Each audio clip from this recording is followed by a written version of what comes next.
Oh, I need to turn my volume on. Okay. There we go. Hi, Miam. I just finished my hair. Oh, it looks really good. Thanks. Does it look different or no?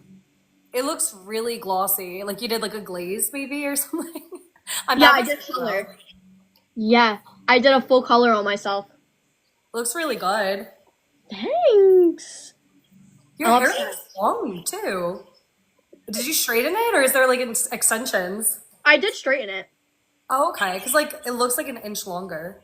It About. does look longer, right? Yeah. Does it look a lot longer, or does it actually look like blended as well? Because I did two different colors. Yeah, it looks blended and it does look a lot longer. For some reason, like I thought your hair was up to here. But Yeah, 'cause it's maybe, curly. 'Cause it's yeah, curly. that is true. You've been like waving your hair a lot, so maybe that's why. But But I also, I do have 3 rows of extensions. oh, okay, okay. I told them, I was like, I gotta see if Katie says anything. I was like, because that's gonna be my ultimate decider if it looks good or not. Okay, yeah, it definitely looks a lot longer. Okay, slay! Actually, these extensions are so short too. But I mean, look, because these are my curls under here, and then that's the extension. Yeah. No, But blended really well. Is that like a thank TikTok you. shop item? Yeah, literally. Ooh. But the thing is I didn't want jet black hair until Yes. like Halloween. So, because I just don't like jet black hair on me, like unless it's like a bob. So I was like, let me get black. Let me do like my hair just a shade off from black, and then get black extensions. And it looks pretty good. I think it's not bad for me. Not styling them either. This is just a blowout. So, That's really good. Very, very cute. thanks. Here, you guys can see the back. It kind of looks a little janky from the back, but you guys can see. Ooh. You guys see the track or no? You do see one row near like the crown of your head. Yeah, they're all bumped out. That's why, yeah. Yeah. But the rest, like, you don't see at all. Hey, I threw them in my hair too. I didn't do them a lot, but here, wait, you guys can see one row down here. Is it a red? Now that I see the back, like, I see like red tones. Yeah, so I did red. I mixed red and black together. Oh, okay. Very cool. So when I go out in the sun, my hair will be like red. At my vanity at night, it will look black, but then midday during like a white and yellow light, it'll be like purple. You should do a Hex Girls cosplay. Because the girl Wait, shoots the black hair that like has the red outlines, that totally goes. yeah, wait, I'm gonna add that to the list. That'd be We're cool. putting together because I start my Halloween looks at 5 a.m. or 6 a.m. tomorrow. I'm gonna try to start. So Like every single day you're gonna do a look. not every day, but I'm gonna do enough. I'm gonna do enough of them. Yeah, Very cool. I'm excited. Yes. Well, that's great. I'm happy that they actually look okay. We fooled Katie for 2 seconds. Oh, I knew something was up. I did say your hair was longer. I was like, maybe like You an did. inch or something. But Wait till you see how short my hair is when I take them out. It's gonna be so funny. We're like, wait, now that looks like your hair. You guys, it's so funny. I love oh my god, I love extensions #1. These aren't the best, but they're not bad either. I think I haven't styled them or straightened them or anything, so I know that they're gonna look a little messed up. But just for the cosplays and stuff, these will be easier for me than like full on wigs and making them look natural, like in editing and all that stuff. So yeah, this is how short my hair is, you guys. it looked really good. It looked very natural. Thanks. I also love that you have like this little like red and blue moment going on, and I do too. Because look at my pajama pants; they're literally blue. Yeah, we always like end up matching in some way, ironically. I know. Like, what is that? This was because I desperately need to do laundry. So this was like, I stole one of Zach's shirts, but I love that. I need to like go through my closet. My closet's full, but like I'm like I don't have anything to wear because like I just like do my laundry and I've been like living out of this one bin and then I always wash it and go back. But Yeah. I really need to just like donate stuff. So I have so much stuff from like middle school and high school. where I don't know what it is, but like maybe one day I'll wear it again, but like there's no way. Like I would never be that small again. Like not even like body weight wise, but like literally my bones too, because like my hip bones are like here. So when I hold up the pants, my hip bones, my actual bones are past the pants. I'm like, there's no way. It's time to donate. But it's kind of sad though, because they're like, oh, like for me, I'm like, I have so many memories with the clothes and stuff, but Yeah. I don't know. I need to do a mass clean out and then buy clothes, but clothes are really expensive too. I think that's another thing that's stopping me. I'm like, I don't want to get rid of any options because it's so hard to buy options, you know? No, that's so real. I mean, it's not easy. Like, especially like my body's changed 3 times, I think, in the last year. And I'm like, hello? Like, things I fit in last year, I don't fit in now. And then there's things that, like, I used to, like that I finally, like, grew into. And I'm like, oh, okay, fun. But I feel like I'm constantly getting clothes. And I hate it because I don't have room. But I love it because I love fashion. Like, I love fashion. I love clothes. I love being, like, super, you know, fancy for work. But then also, like, bumming it for, like, videos if I can. Yes. So it's like, but then like this, I'll never get rid of this. Like this cardigan, I will never, ever, ever get rid of. I love it, y'all. I really want to getting more into fashion. I just need to find the fine line of like looking good, but also having it so comfortable. Because I know there's a way to do it, but I need to like invest in like a capsule wardrobe. Have you ever heard of a capsule wardrobe before? Mm-hmm. So a capsule wardrobe is where you have like, you know, basic shirts, basic tops and pants and shoes. But like the idea is to have like less than 20 items, but then you can make like hundreds of outfits because all the stuff in your capsule wardrobe, like in your closet, all go together. So like a lot of people, they'll have clothes that are like all neutral. Because like literally like these 5 neutral shirts could literally go with any of the tops or any of the bottoms and you'll look really nice and put together. That's like the idea behind it. So I want to do that. That way like I can feel dressed up, but also like there's not as much thought behind it, you know? Because I'm just like, but I love that idea. See, like I wish. I feel like I do that, but I have so many clothes that like I like color though. Like I like changing up my clothes and all of that, but like that seems like it's so much easier to deal with. But you can do it with color too. Like people do, like, you know, if they're like a warm spring, they'll do like all the warm spring colors together and then it goes together. Or like jeans, they'll have like one light pair of jeans, one dark pair of jeans. Because like then you have like both spectrums that would go with any of the colors, you know? Got it. Okay. I see what you're saying. Yeah, that'd be kind of fun. I just like neutrals, so I'd probably do like creams and tans. And it's so hot in Florida, you don't want to wear anything dark anyway. That's true. I can see you wearing a lot of white too. Yeah, I like more plain colors, especially on the top. But not today. This is my needing to do laundry shirt. Well, I got pajamas on, so it's a good pod day if we're wearing pajamas, y'all. So fun. Well, the only thing I didn't get to catch up on was the Rich Lux and whatchamacallit. Teeth. Yeah. So, but I did catch up on the canceled stuff. I caught up on all of that, so I'm like, woo, I'm good. I'm ready. Ready for the tea. Still in the Ready tea. for the tea. Yes, ma'am. And we've both been so busy. This is crazy. I know. I can't wait for like life to get back to normal a bit. Like I still haven't even edited any of the vlogs because like I just been so busy.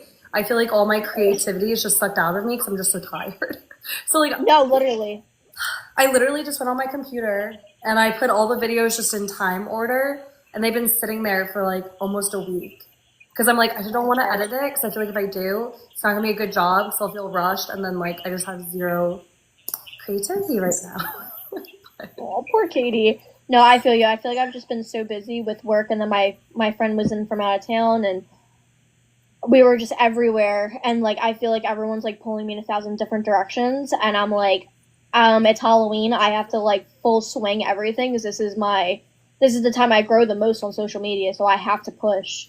Yeah. So I'm like, but like that's why I'm gonna start at the 5. I'm gonna start at the 5 a.m. start times. I'm gonna get myself to wake up early and start everything because all the weddings and everything I have to do this weekend start at 4 a.m. So I have to be like up and out of my house by 3 all weekend to go get stuff done. So I'm like, oh my God, might as well just start now. Well, Halloween stuff now. So Yeah. yeah, I'm It tired. does Yeah. actually, it feels so good waking up early. I want to get back into the swing of it. Because like you said, like there's just not enough time in the day. So you almost have to wake up that early. But when I got back from my trip, I was waking up naturally like at 4 a.m. each day. And it was so nice. Because I'd finish like all my like busy tasks I have to do in the day by Yeah. like 9 or 10.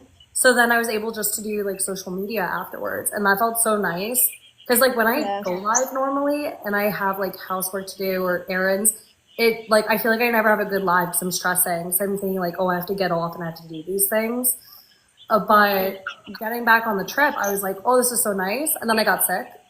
And now that I'm Yeah. sick, like without an alarm, I naturally woke up at noon one day when I was sick.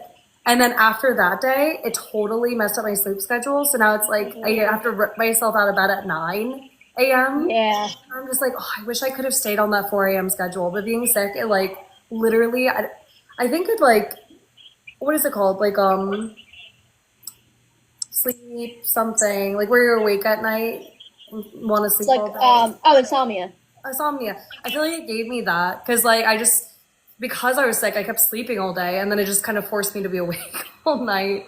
And then also that's Yeah. when my nose kept like going at night. So I was just like I was staying up to like 2 a.m. I'm like, ugh, but That's hard. It's like it's exhausting. I mean, I was this weekend. I got home at 1 o'clock in the morning from the concert, and then I had to be up and out of my house by 5. And so I came yeah. home. Oh my God. Yeah, and I was I'm up dead. from 8. I could not take a nap the day of the concert. I woke up at 8:30 in the morning, and then I was up all the way until and I got home at 1 a.m.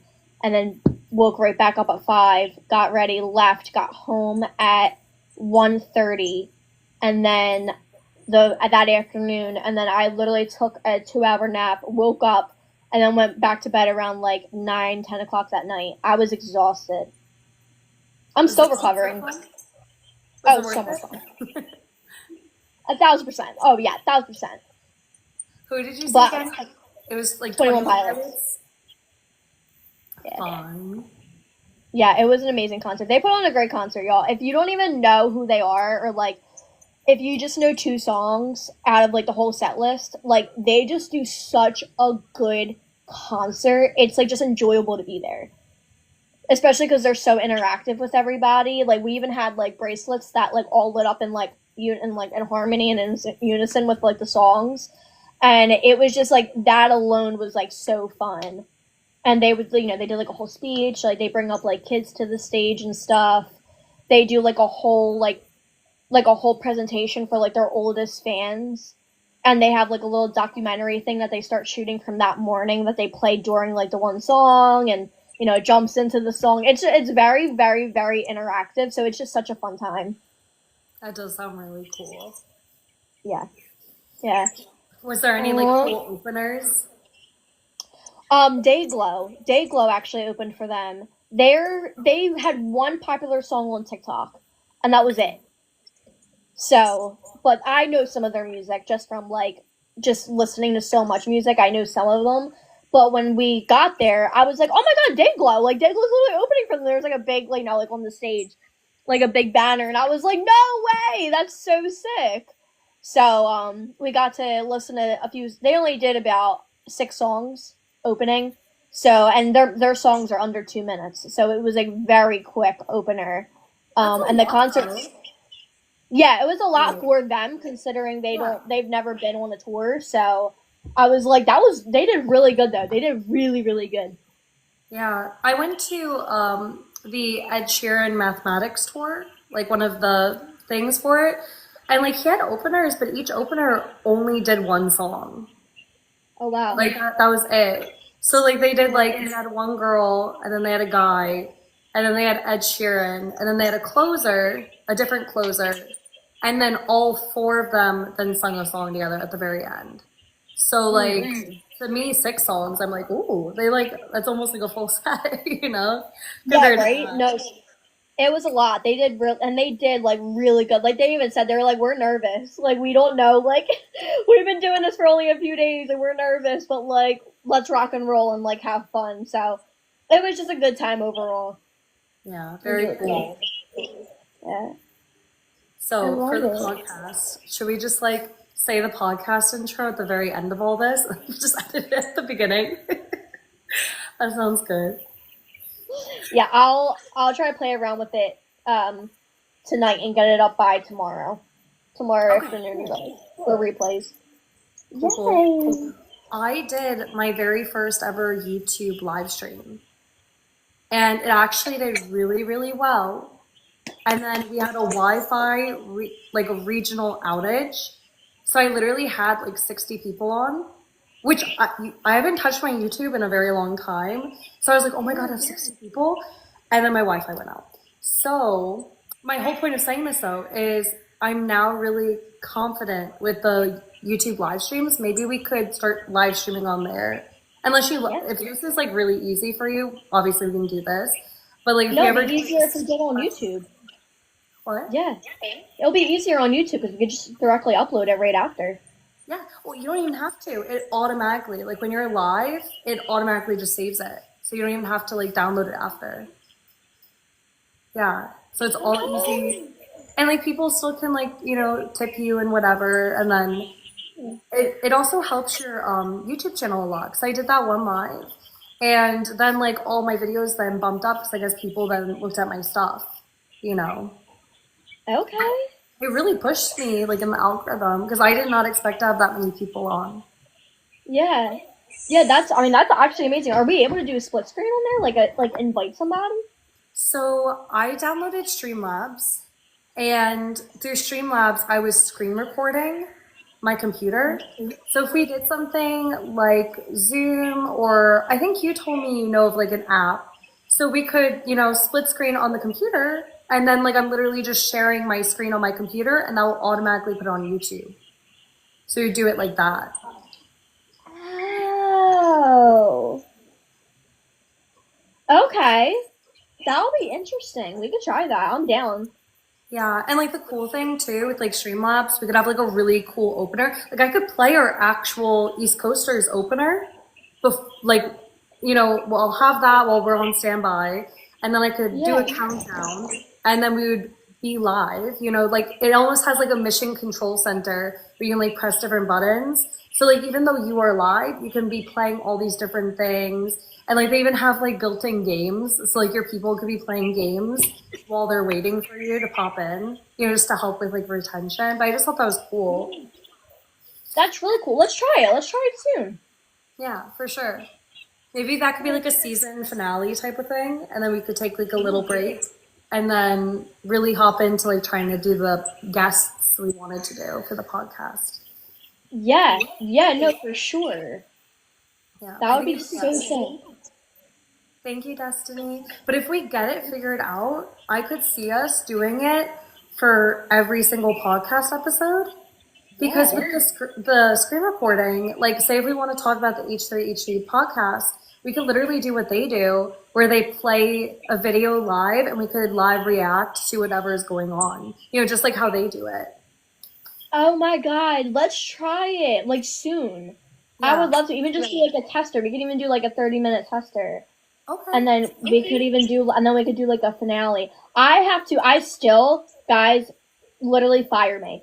I have not been uploading on Spotify. I need to go through, I need to actually sit and download the latest like 10 episodes and just upload them all on Spotify because and it like clicked in my head the other day. I'm like, I was supposed to do that. That's been on my list and I haven't done it because I have to get, well, one, because it takes so much file. I'm going to have to get a hard drive and just download them all on a hard drive and then just boom, boom, boom, boom, boom, and schedule post them for weeks to come. Or I could just upload them all in 1 week span. But I have not updated our Spotify podcast, so I apologize, you guys. And also, the After Darks we still have to record them, but we have been so busy between your Korea trip and then I've been off social media for basically a week right now. I just got back on the day, but been like off and on. And then just everything else now in the mix with like Halloween stuff. I'm not sure about After Darks and stuff like that, but we'll figure it out. We'll get it all done. Well, we do need to have a mid-season break, so whenever you feel stressed, because I know I'm kind of feeling stressed for time too, we could always take a little break for a little bit and see. Maybe that'll be a good idea for October. Maybe we can figure that out. I'll count the episodes and we can figure out what episode we're exactly on, and then maybe we can take like a little break for the month of October. We'll do like one stream lab maybe. Okay. And see how that works out, and we can do that as like our season finale for right now, and then we can come back for the holidays and talk about holiday fun. Yeah. So, yeah, we could take most of October off, and then maybe come back the week before Thanksgiving type of thing. Yeah. Mid-November, right? Yeah, that would work. I think that actually. Let me actually see something too, because that might even work better. Just because my November, I have 2 weddings that I'm in. So yeah, I would even say I would say like mid-November would be like a great time. We could even post something, Katie, the night before Thanksgiving, so like Thanksgiving Eve. We could do like a special Wednesday episode. Now I won't be around, but we can pre-record it. Yeah. But like we could do something for that. I have a wedding literally that night, crazy. But we could even do like a comeback for the week before Thanksgiving or the night before Thanksgiving. Mm. Yeah. And we definitely have to do like a Black Friday episode. So we can talk about like all of our favorite stuff. So like, you know, any products you want to talk about, and then me, and then we could really, you know, talk about all the Black Friday deals. Yeah, that would be so sick. We could do, and like honestly, 2 guys in between. It's not you guys aren't going to see me and Katie. Like we could always come on live. We could do battles like in the meantime too. We could try to just like dominate like duo battles or something. We can like have some fun with it. Yeah, have some fun from like talking about like the pod stuff or like just doing the pod and then regroup, come back for season 2 and kind of figure it all out. That'd be kind of fun. Yeah, for sure. Well, where should we start besides all of our catching up? Well, there is an update with the whole Austin McBroom thing that we talked about last week. So we can give an update on that. Because, I mean, I don't know as much as probably Jaycee knows, but I do know that Austin and his girlfriend officially broke up. Like, he admitted to it. Yeah, and then he kept saying, like, he's going on a special date, and then it turned out the date with his mom. The date was with his mom, and then his mom ended up throwing shade on the live stream, saying like, well, Austin, you need to be more selective about the next girl you choose. So then a lot of people took that as shade, being like, oh, was he not selective with Cathrine and then the other girl? And everybody's just like, we really liked that girl, and we were actually hoping she would stay with Austin because she would always like kind of fact check Austin or like, you know, ego check him, but they're officially over, and then his mom was being shady. That's all I know. So yes, that did happen. Yes, and it's like one of those situations where like a mother and her son, he can never do wrong. Like no matter what, he's right, and yada yada yada, which is fine to a certain extent, but at the same time, like, ugh. Like if your son messes up and you know he's a narcissist and you know that he's horrible to women. He literally cheated on his wife, on your grandkid's mother. Like, oh, be more selective. What is that supposed to mean? Anyway, that's crazy that she did say that on stream. She said that on a live stream, y'all. Number 1.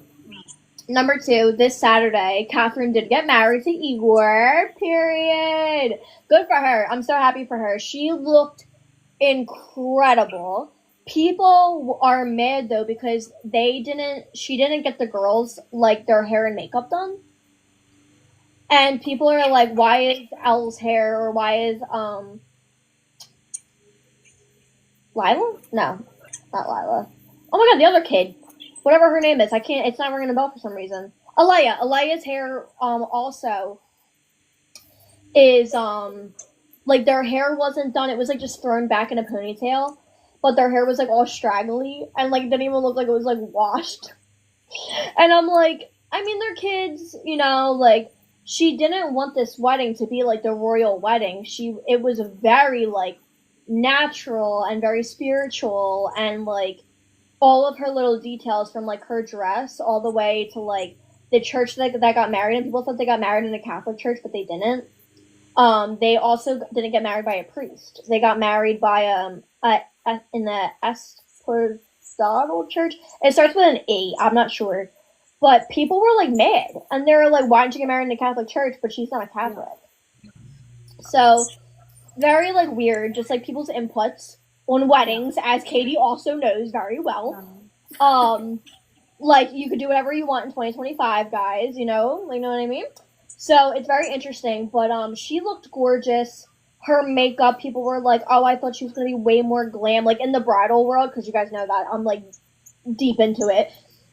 There was like even some makeup artists. They were like, her makeup, like it was not what we would have done, and I'm like, it was so natural. Like she looked so stunningly natural. It's like, why would you want to glam somebody up to the gods when they're not like that? Like, that's crazy. Yeah. Did she do her own makeup, or did she hire someone? She hired the same girl that did her makeup for her book signing. I forget her name, but I do follow her. She's very good.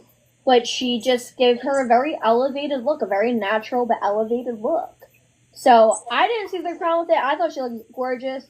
She also had an outfit change. So her first dress was like a ball gown type, like poofy, very princessy, corset in the middle, down with like the extra everything on the sides, a long cathedral veil. And then she had a second dress that she switched into. And that was like sleek, like real sleek diamonds, pearls, custom made by this designer for her. And people were like, well, if she didn't want to be extra, like, why would she have another hair, or like, why would she change outfits and yada, yada, yada.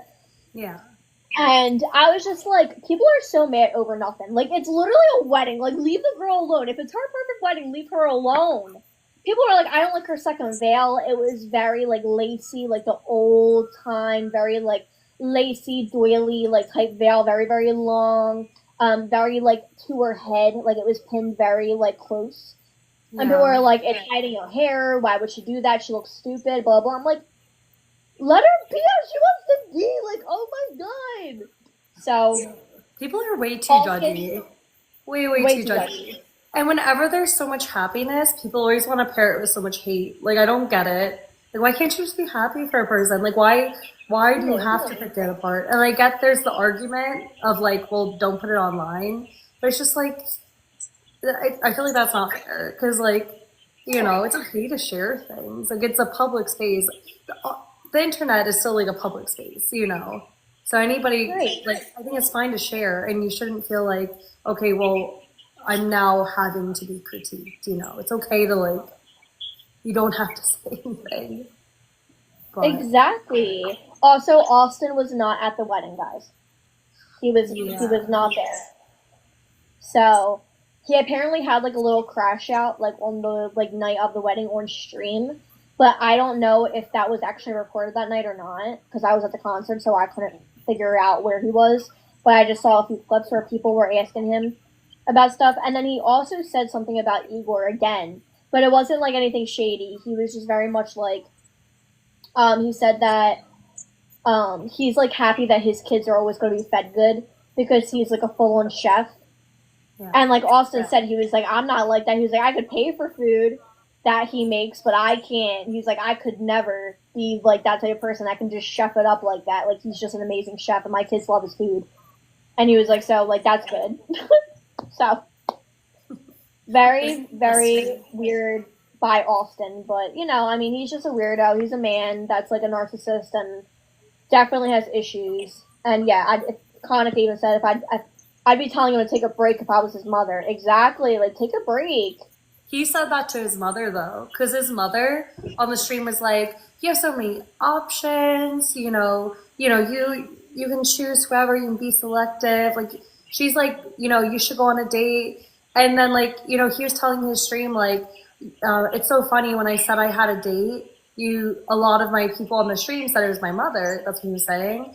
And then his mom like kind of got offended, and she's like, "You guys don't think he could get a real date? Like, he's just like basically like, Oh, God. whatever." And she's like, "He can get a date. Like, he has so many options."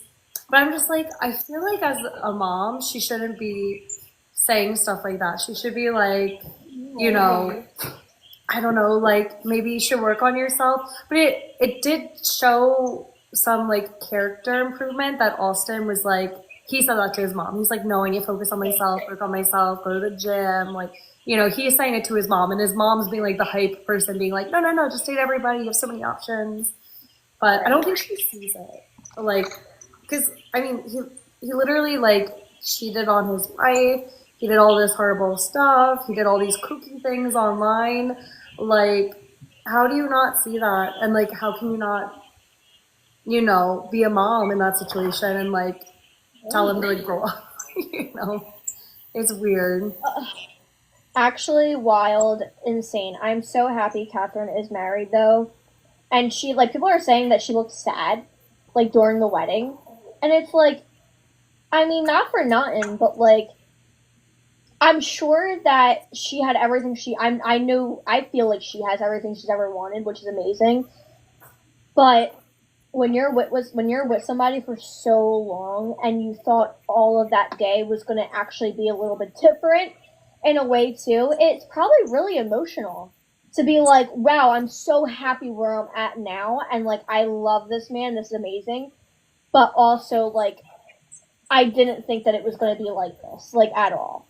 And she even said that like she never thought that like she was going to get out of like what she was in. She very much, her whole world came crashing down, which is why everyone thinks she went to like a spiritual psychosis, because she just lost it. I mean, I would too, especially since Austin had everything. He had everything a man could ever need and want. So it's just like, and he still did the worst of the worst. So, I mean, it does damage a woman. And so I'd be extremely emotional on my wedding day too, and being like, wow, like, I have the man of my dreams, but also like I'm mourning still something that I lost, and she's only lost it about 4 years ago. So I feel like when you're in your mid-20s actually they're in their 30s. When they're in their 30s, I feel like that's still a significant amount of time. Yeah. Yeah. So I don't know, but it's a lot, and it's an emotional thing. But she looked incredible. If you guys go look up Cathrine Piaz, her whole wedding is on her Instagram, and they're getting more photos like as the days keep going, and it just keeps getting more stunning. So, I have a couple comments. Who is Austin, and what show is this? So this isn't a show. We're talking about like the Austin McBroom, or the McBroom family from YouTube. So real life, but me and Jaycee have a podcast, the East Coasters. It's on YouTube, but today we are live streaming our podcast episode. But Austin and Cathrine had the Ace Family YouTube channel, and they were really, really well known on there. And they were a family channel, documenting everything. And their channel really blew up. But then Austin cheated on his wife, Cathrine. They had a divorce, and now this is kind of like the aftermath of everything. That's what we're talking about. Oh, see, yeah. Lindsay knows it now. Thank you guys for liking my hair color. I just colored my hair today. That's why we're on so late, because Jaycee fell asleep, had a late doctor's appointment, and needed to do her hair before tomorrow. So, but yeah, I used to watch Ace Family growing up too. So my best friend Kylie, she got me onto them very, very long time ago, and I watched them like literally grow up. It feels like, and now that they're like, and now the family fell apart, unfortunately, but the wife, she's making like a great life for herself now, and she's literally marrying like the man of her dreams. And well, she didn't marry him; they're now married. But I think it's just like so interesting. I think it's so cool. But like, it just goes to show that like everybody on social media, there's a person behind there, obviously. But some people don't think that for whatever God knows reason. So I love that though. Did you see Austin's brother is in hot water too right now? Yeah, but about what? Because I didn't see the whole thing. So in a live stream, they were talking about like being a step parent, and he has a kid, and his girlfriend doesn't. Yeah. But on his live stream, he was saying like he could never be with a woman that had a kid because he wants his like whole family to be like his, and that he doesn't think he could love the kid or whatever. And his girlfriend was like, "Isn't that kind of weird? Because you have a kid." And he's just like, yeah, yeah, yeah. But I mean, if you had a kid, that'd be really weird. Because they're just like, that'd be like another man in the relationship. That would be kind of like a three-way relationship type of thing. And she's like, do you realize what you're saying? Like, that does not make sense because you have a kid. So, like, I have to interact with your ex because you guys co parent. And he's like, oh, but it's not the same. It's like a man thing. He's like, all men would agree with me on this, where men don't like raising other people's kids. And she's just like, that's kind of egotistical of you to say. And he's like, yeah, I mean, but the thing is, like, he admitted to it. He's like, yeah, I know I'm Yeah. egotistical and I know it's kind of childish, but that's just what I think. And then she's just like, well, I'm glad you're self aware enough. You know? She said that straight up to him. But he's Right. getting a lot of hate about that. Just by saying like he doesn't understand who would ever want to be with a single mom, even though he's a single dad. So it's like, That's so weird. yeah. Like That's why what? everybody's like hating on him because they're just like, it's like the pot calling the kettle black. You know that saying where it's like Yeah, he's just like yeah, yeah. self-reflecting type of thing. Well, my thing is too when I think about that because like for me, for instance, like we all know that I can't have children. Like I can't have biological children. But like in my head, I'm like, oh my god, like if I'm meant to be a mom, I'm gonna meet somebody with kids. And like I can't wait for that. Like that would be amazing to be like a bonus mom. Like I would never think that is like a negative thing. And I also know plenty of people, especially men, that have helped raise their significant others' kids. But also the thing is I can understand what he's saying in like the man sense because from experience and like having like cousins and just like divorced parents in general and all of that. Normally, the man, if they're a decent human being, I should say, they will never, ever, ever, ever trash the actual biological dad. Yeah. At least from what I've seen. And it's like the dad could do a million things wrong, this and that, blah, blah, blah, blah. But a real man will never trash a kid's father when they're also just like a bonus parent to them. And it's not even like in like a, oh, well, I'm your new stepdad or I'm this or I'm that. No, it's just clear and simple as you have your father. If the father's still in their life, if you need me, I am here. And if you need like fatherly advice, I am here. But I am not going to be replacing your actual father, just as if I would never want to replace another mother. You know what I mean? Yeah. Now, if the mother was like still in love with my husband or my boyfriend, I'd be like, this is a problem. Like this, I don't like this. But that's when a lot of trust has got to come involved. That's when a lot of negotiations and possible drop offs and this and that would have to happen. But other than that, it's like when you become a bonus parent or a step parent or anything in that sort, I feel like there is that mutual respect of, hey, you're not my blood, but I am there to help you through life as a parent figure. But I don't have to be if you don't want me to be. Make sense? Yeah. Yeah, that makes sense. I just don't understand why would he say that out loud? I don't know. I can see where he's coming from though. Like especially how you put it. Like I could totally see that.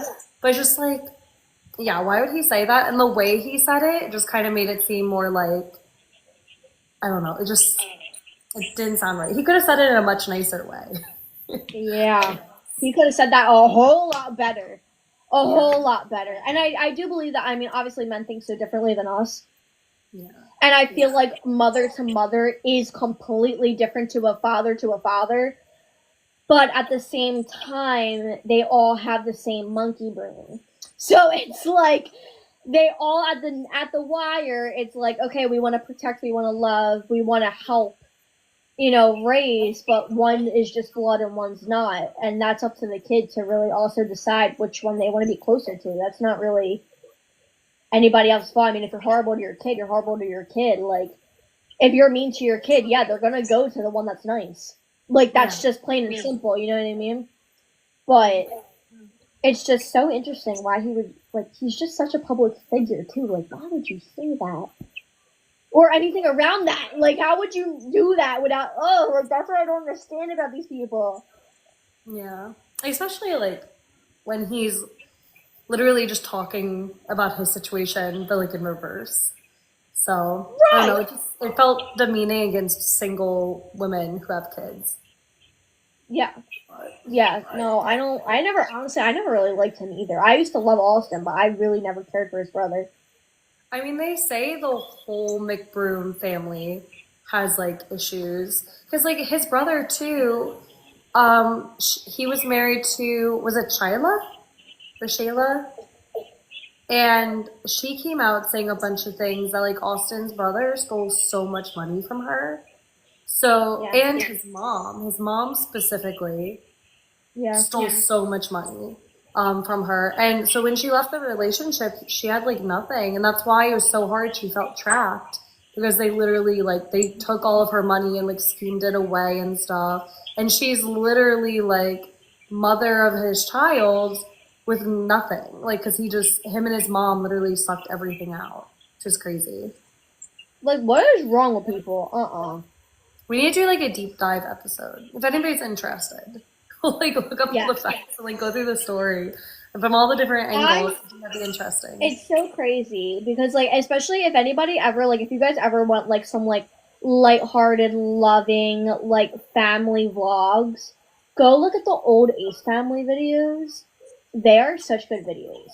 Like, and you'll see what me and Katie mean by like just like the way that things used to be, like, and especially, like, if you're a girl and, like, you just know what it's like to be, like, so in love with somebody that you overlook just so much, like, you'll see them, like, literally throughout videos, like, them start to, like, drift apart, and you'll start to see, like, Cathrine, like, talking back, or, like, you'll see, like, there's certain videos where it's, like, getting my wife 1,000,000 roses, or, like, getting Cathrine 1,000,000 roses, and, like, she looks like she comes in the like living room and she's like, why? Like, why are these here? And it's not, and he's like, oh, like, it's a surprise, I pranked you. And she's like, what? Like, she's just dazed and confused, like, in this marriage that she was in, but yet her husband was cheating on her. And she was home taking care of the kids. And if you watch the Call Her Daddy episode with her, especially with Cathrine, like, you guys would be like, oh my god, like, this is crazy. Yeah. I love them. I love Cathrine. I always loved their family. I always loved Cathrine. It's crazy how much of a person's life can be online, but still have so much hidden. Because, like, they kept, like, being, like, the perfect family, and then that Call Your Daddy podcast literally showed, like, everything that was happening behind the scenes. But they literally were posting every single day, live streaming, like, pretty much every hour of their life was online, yet all of this stuff happened. And, like, even Cathrine said, like, if your man has a second to go to the bathroom, he has a moment to, like, cheat on you. It was, like, something like that. Yeah. But it's crazy everything he did when literally everything was online, like, the two of them. It blows my mind. It really does. It blows my mind because, like, I literally can't think of even, like, a family channel where, like, they had everything. Like, everything between, like, houses, cars, finances, their own businesses, hardworking family, like, man and woman, kids, extremely loving. It's not like no one's sick. No one has issues in that way where, like, it can harbor a family or put that strain on a family. There was no normal, stressful times. It was, like, all very, like, just like rich people problems, essentially, which like I feel like we've talked about this before where it's like, it's not like our problems, but they're like different problems, but they can also be handled in other light versus like something as simple as like you're terminally ill. Like, yeah, like sucks to suck. You know what I mean? Like, it's just one of those situations. Like, everything in that family was so good. and Yeah. like just so perfect, like in that way, but behind closed doors, which was literally just a few minutes out of the day, it was coming crashing down and like crashing. It wasn't even like a slow, like, oh, like he did this or he did that. No, it was like crashing down to the point where she went into like, I think that's what pushed her to become so extra spiritual, and she started like constantly telling him like, oh, this, like in the vlogs, like you start seeing her just start to get really like confused, and every little thing was like a sign, and it was like, okay, and you could see him like dismissing her, being like, all right, like have fun with that, but like I would also be crashing out and thinking every little thing is a sign that I need to get away from you. If my world was turning upside down too and being recorded every day. Yeah. Do you think And she there's has any like non-toxic family channel? Because I feel no, like pretty much every single one, I feel like it somehow ends up with cheating. Like yeah, who's that? There's this one family channel. It was like this guy and girl. They're both blonde and they're like really successful YouTubers. And it recently came out the reason they stopped their channel was the guy cheated on her. Do you know what I'm yeah. talking Oh my about? god, who has that? I can't think of their name though. But then also like I mean the worst one was 8 Passengers that recently Yeah, happened where she was actually abusing her kids behind the scenes. But I feel yeah, like with her videos you could kind of see it a lot more, especially near the end, like right before she got arrested. Um, but even like Kate+8, which was like a TLC one on TV, that ended up really messy and bad too. Like, I mm-hmm. think nobody, we should all just stay from family channels. Don't start one. So it always I seems agree. something cheating or something really, really toxic happening with money. Mm-hmm. Even like Honey Boo Boo, that was like money. Like it was, All of that. Oh yeah, family channels. I feel like family shows in general have never ended good. Or even like, remember the Duggars? yeah, Meet the They Duggars. were And like then an it turned out, interesting one too. what wasn't the one guy like doing things with his siblings or something like that? Something like that. Yeah, like weird, like real weird. Things Yeah. started getting real weird. And the dad knew about it too, but like Yeah. was like, oh, go to God, whatever. Like it was very weird. What's that other one? Chrissy Knows Best. He got like put. The parents got like put in jail or whatever. My Chris, mom used to watch that. Chrissy Knows. Yeah, Chrisley Knows Best. That was like another one. Like not even just like YouTube families, but I feel like in general, like just family shows, like they just never, they never end up good. Miranda Sings when she started Miranda family sings. vlogging. She started family vlogging, and then her and her husband divorced. Was it cause of cheating, or was that just a rumor? I'm not too sure actually.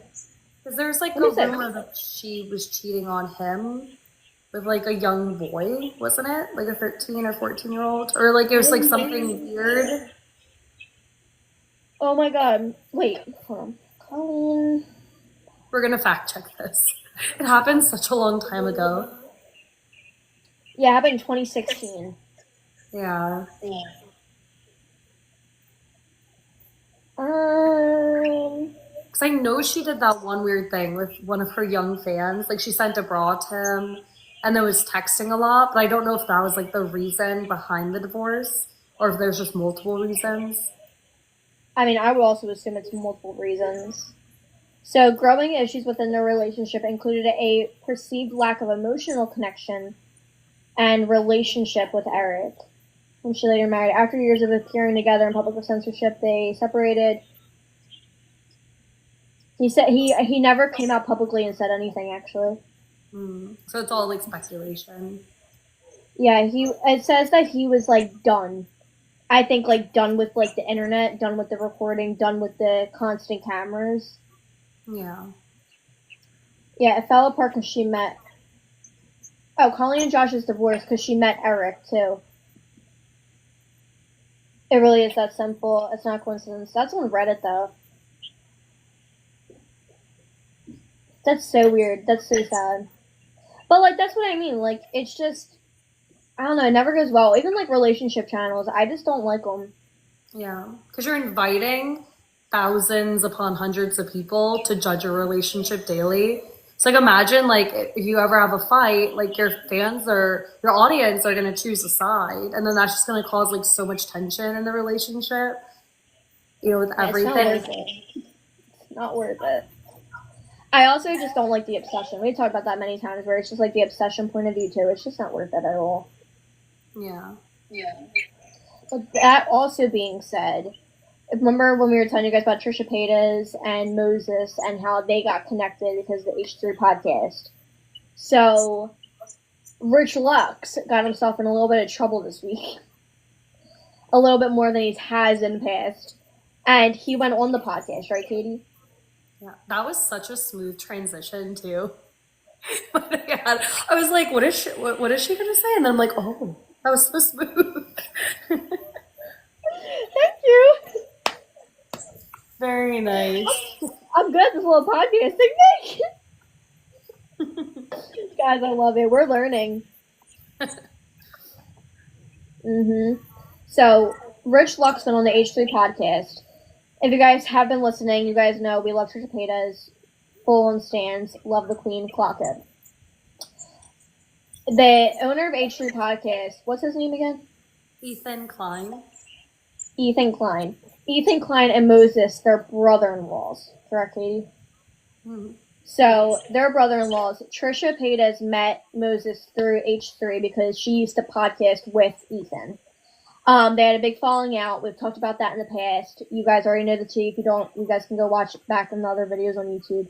But for some reason, Ethan is just like so obsessed with Trisha, and like I guess he just wants their marriage to like fall apart, even though they're like the happiest couple actually like on social media. And I know we were just talking about like all the craziness that can go on behind the scenes, but like Trisha is known for breaking down because of men and doing all these things and exposing these people and yada yada yada. But like she says, like she's in postpartum depression right now because of her third baby, and she's still grinding out videos, doing all the things. She has 2 podcasts, one with Tana Mojo, and then she has hers that her husband also works on her like with the podcast and all. But for some reason, Rich Lux, I guess, got invited onto the H3 podcast. And what was he saying? Because I never got to watch the video too. So I only saw the highlights. I didn't actually watch like the full thing. But they're basically just talking about like how awful of a husband Moses is. And that his life is really sad because his whole life is just like, helping Trisha and watching the kids. And like they were like saying like he doesn't even like Trisha anymore, but he loves the kids. And like Ethan made a comment like, oh yeah, like he's a dad and he does love those kids, but he's just like he just kept insinuating that their relationship is falling apart and they just don't like each other anymore. And they were like playing parts of the podcast, and I guess they were arguing a little bit on the podcast. But like to me, it felt more like banter, like because they were like laughing when they're saying it. Which I mean, it could like some people when they're really upset they do laugh, but to me, I thought it was more like playful banter type of thing.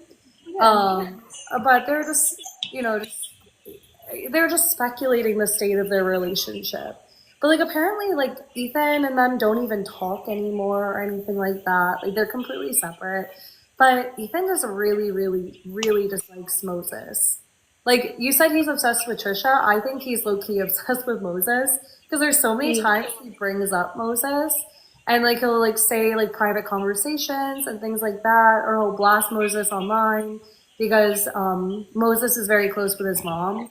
So sometimes if Ethan says something on the podcast that he doesn't like, Moses will call his mom to like vent. But then Moses' mom, being a mom, then talks to Hila, her daughter, because she doesn't want the brother and sister fighting, So I think as a mom, that makes sense that you talk. But Ethan always says things like, oh, Moses always like his mom on them, type of thing. Or like complains, like, rats them out and stuff. But I don't know. I just see it as a son venting and a mom trying to protect a brother and sister relationship, That's like, I get that. Also, sorry if you guys hear somebody mowing out somewhere near me. I was like, that got like really loud. But like I'm even like looking at like their Instagram and like even like their thumbnails for it. I'm like, really? Like he said, Ethan and Rich Luck stumbled into a long tangent about Moses' TikToks during Reddit story shoot, which started to throw the whole conversation up as a pod. Oh yeah, And they like kept talking about how boring he was, and apparently I love his videos.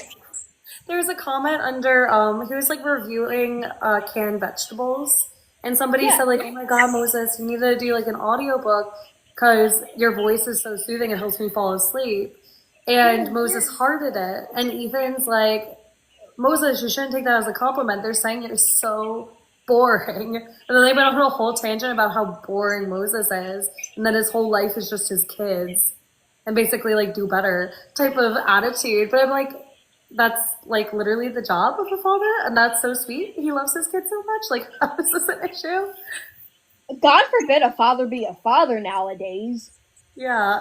God forbid a man loves his kids nowadays. Like, goddamn. But Moses has a whole life. He's literally an Right. artist and a book writer, and then he does his TikTok and he helps Trisha, and he does like a million other things. Like that's literally not his whole life.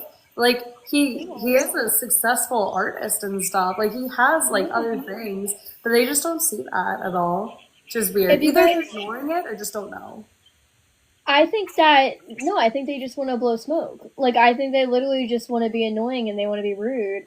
Because that man, if you guys don't know also, so Moses he customizes and designs furniture. That's like one of his main like side jobs, but also like that's like it brings in a lot of money. Like it brings in a lot of money because he does these really big pieces and designs them from essentially scratch. And he helps build them and all these things and yada yada yada. And because he's like an interior designer, that was another reason why him and like Trisha got along, because Trisha had him like redesign her whole house. But the man's very smart and he's very like into business and stuff like that. Also, aren't all ASMR videos kind of a little boring? Yeah, it's supposed to be like calming and stuff. Yeah. And you know, just because you're not into sardines and canned vegetables, I mean, it is kind of like, I mean, to us it's a boring topic, but I'm sure there's a whole community that loves that. And there is. Yes. There really is. Like, people get so excited for his videos. I watch his videos all the time. I love seeing his reviews. I don't eat tin fish, but like I love to see the videos. I watch the entire thing and I'm like, wow, Moses, like, and I just love how like calm he is. And okay, so this is what my favorite part about Trisha and Moses are. They remind me of my sister and her fiance, respectfully to both sides, because my brother-in-law has the same demeanor as Moses. Very calm, very collected, never has a bad thing to say, but when he does, it's hilarious. And it's like the funniest, like overprotective, but like sweet, but also like shady, like comment. And he makes me laugh. Like my brother-in-law cracks me up. But he is such a good human being. And like, even the way that like Trisha and Moses go back and forth, literally my sister and her fiance, like they crack me up. So like I love watching like when Trisha is going off about something or she gets a little attitude and Moses is like, yeah, I see your point. It's like I literally see my siblings. Like that's exactly what it reminds me of, which is why I think I also just love watching them, because they're just like super rich and famous versions of them. Like it cracks me up. But also like my brother-in-law, he's a therapist. So he has a very soft demeanor to him regardless, and he's always, not like always analyzing, but he's very, very in tune with people's emotions and how they react to things. And so if my sister feels like popping off or going off or being a little crazy, he understands why the reaction is happening. And he lets her do it. And then he goes, you know, do you want a solution or do you want me to listen? And 95% of the time, she just needs to get it out and she just needs to be listened to, you know? But, like, they love each other so much that they can't be out without each other for over 48 hours. Like, they really do calm each other down and they're there for each other. And I can't imagine what it's going to be like when they have kids. So, like, seeing how Trisha and Moses are when they have kids, or like how they have their kids, and they have 3 babies. My siblings only want 2. So the fact that there's like an extra baby into the mix, they're all under 3 years old. It's like, oh my god! Like I'm sure there is times where like they probably look like they're having a little banter, they're having a disagreement. They're probably so overstimulating their parents. You know, they both have great jobs. They both make great money online. They have the society pressure of everybody's eyes on them all the time. Like, why is everybody so judgy? Like, I don't get it. People would have a heyday with my siblings. They would be like, what are they saying? Or like, who do they think they are? Or this or that. Like, why do people feel like they... I don't understand, like, how they think that they have a say, number one. But also, like, if, like, my brother-in-law doesn't have another brother, but, like, if he, like, did, and, you know, he put his insight online about their relationship, I mean, there would be a lot of words behind closed doors. So, for, like, their mother to kind of be also in between it all is kind of, like, crappy, you know? Like, that sucks. Yeah. But... I don't know. I just think people need to, like, think, like, not every relationship has to be perfect 24/7. That's not real, like, at all. I mean, like, everyone, if you're in a relationship, like, go look at your relationship. Like, I'm sure there's fights. I'm sure there's times where you wake up and you don't feel like talking to somebody. I'm sure there's times you want to go to bed and, yeah, you have to say goodnight, I love you. But then you're like, I need to lay down and just, like, shut off my brain. You don't want to talk all night long, or you don't want to have this convo right now, or yada, yada, yada. You know, it's just, like, why is there so much pressure? Like, I don't get it. And why does Ethan gotta run his mouth? Like, you're just being, like, a little, like, he's just that type of person to be like, shut up, I want to punch you. Well, I think that's, like, the biggest issue I have is it's family drama. I feel like no matter what, I mean, I get his job is drama, but you shouldn't talk about family drama. Or make family drama, because literally nobody was talking about this until he brought it up. Thank you, Michelle. But I don't know. And then, like, Rich Luck's throwing into it too. Like, shut up.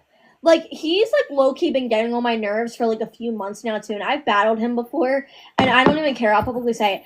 Honestly, he's been, like, getting on my last nerve because there's certain things, like, that are tea, that are actually tea, and that are things to go on, but then it's also, like Michaela Noguera, she just made, like, a whole video about her feeling ugly and, you know, people taking photos of her out in public and it doesn't look like her Instagram photos.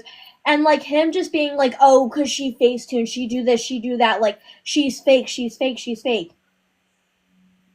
Like, you're the reason why people don't like themselves. You're not spilling tea. You are literally attacking somebody at that point. Yeah. Like, this is why you're not liked. This is why the beauty community has a not like towards you besides very, very few people. It's not telling the truth. It's not pulling up receipts. It's showing a video and then criticizing somebody. What is that? That's not tea. By the way, though, Michaela's community was so sweet. After she posted that video, they then posted, like, all the selfies they ever had with her. Yes. And, like, she's so beautiful. It's just, like, I mean, everybody, like, you can have a bad photo no matter how pretty you are. So I guess those can, like, circulate. But, like, most people are just doing, like, you know, random interactions with her, sharing that photo. And she looks exactly the way she does online. Like, she's so pretty. Right. She actually is. Right. So, I don't know. It's just people starting drama to start drama. I don't like it. I don't understand it. I don't like it at all. I don't like the way that people act. I don't like the way that people... I think, like, if you're going to be a T-page, be a T-page, but don't shame somebody. Don't attack somebody. I think that's just morally wrong. Yeah. So, yeah, I really like the way T-Spill does it, because I feel like she rarely gives her opinion. It's mainly just... she's a journalist. Like, she's just sharing things that are happening, and she shares it from multiple angles. But then there's drama pages or T pages that is just all their opinion and they're being really mean or not even fact checking their information. So you just have to be careful who you watch. But exactly, Spilly's good and Spill Sesh. I absolutely love Spill Sesh. I love T Spill too. They're good. They're really good. Yeah. So Should we talk about Tana? I know that was like one of our hot topics. Look at my Yeah, smooth look at you. transition. Me just Look at you.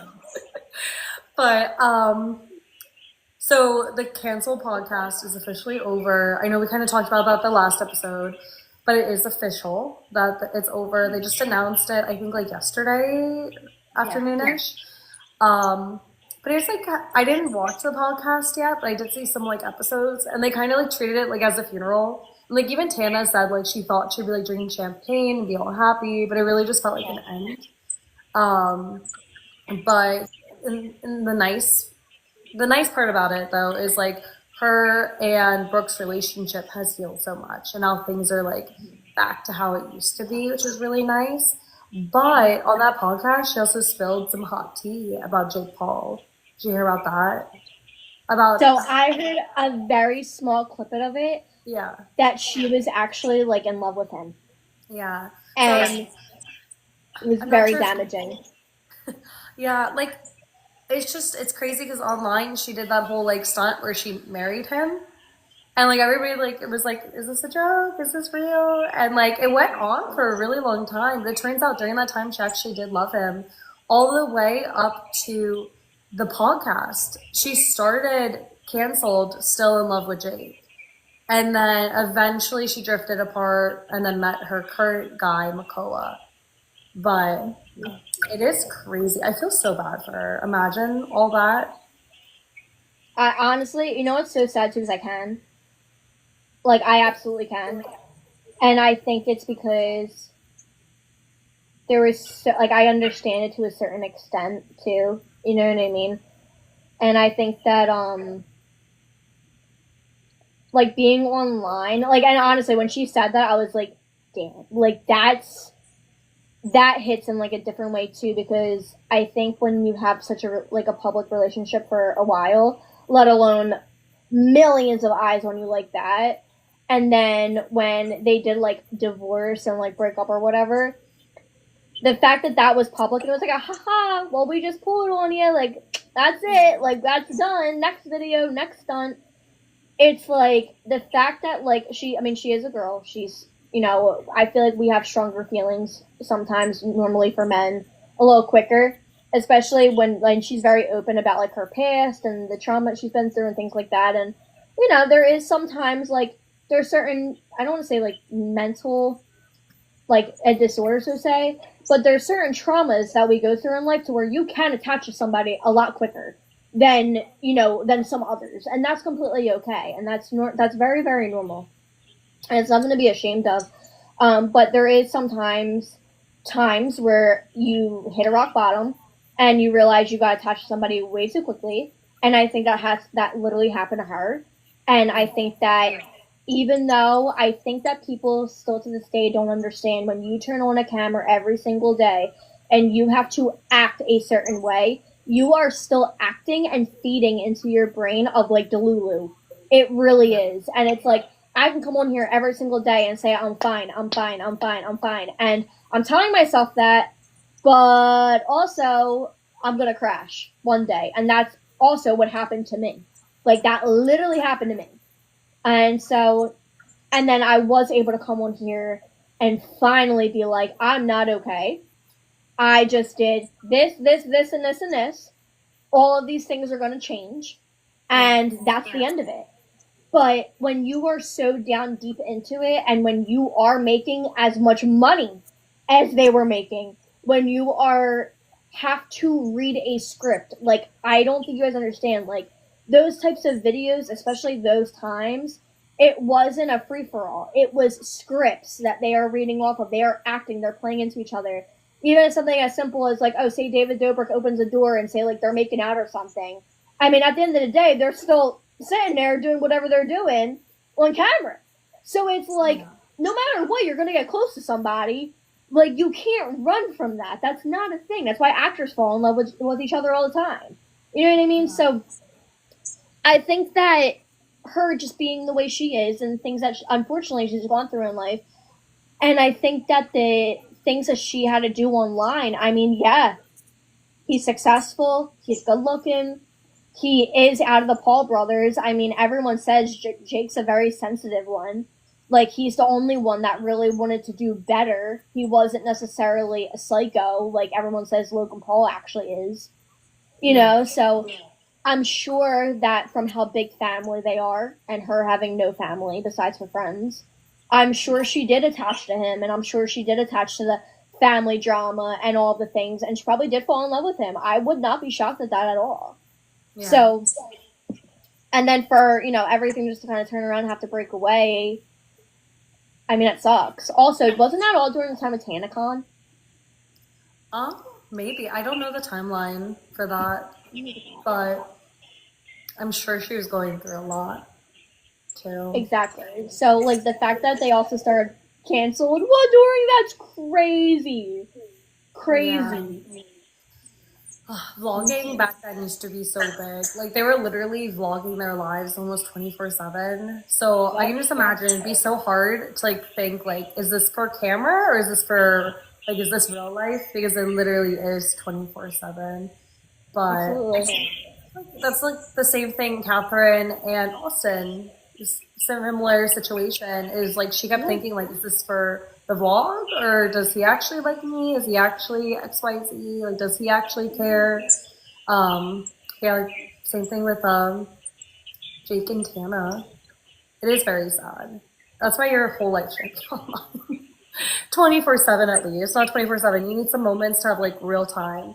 And then the fact all their friends were in the vlog too, so all of their friends are like in on it too. So imagine being surrounded 24/7, Right. faking the marriage, but then also all your friends are like, oh, congratulations, and like 24/7 around you about that too. It would definitely get confusing.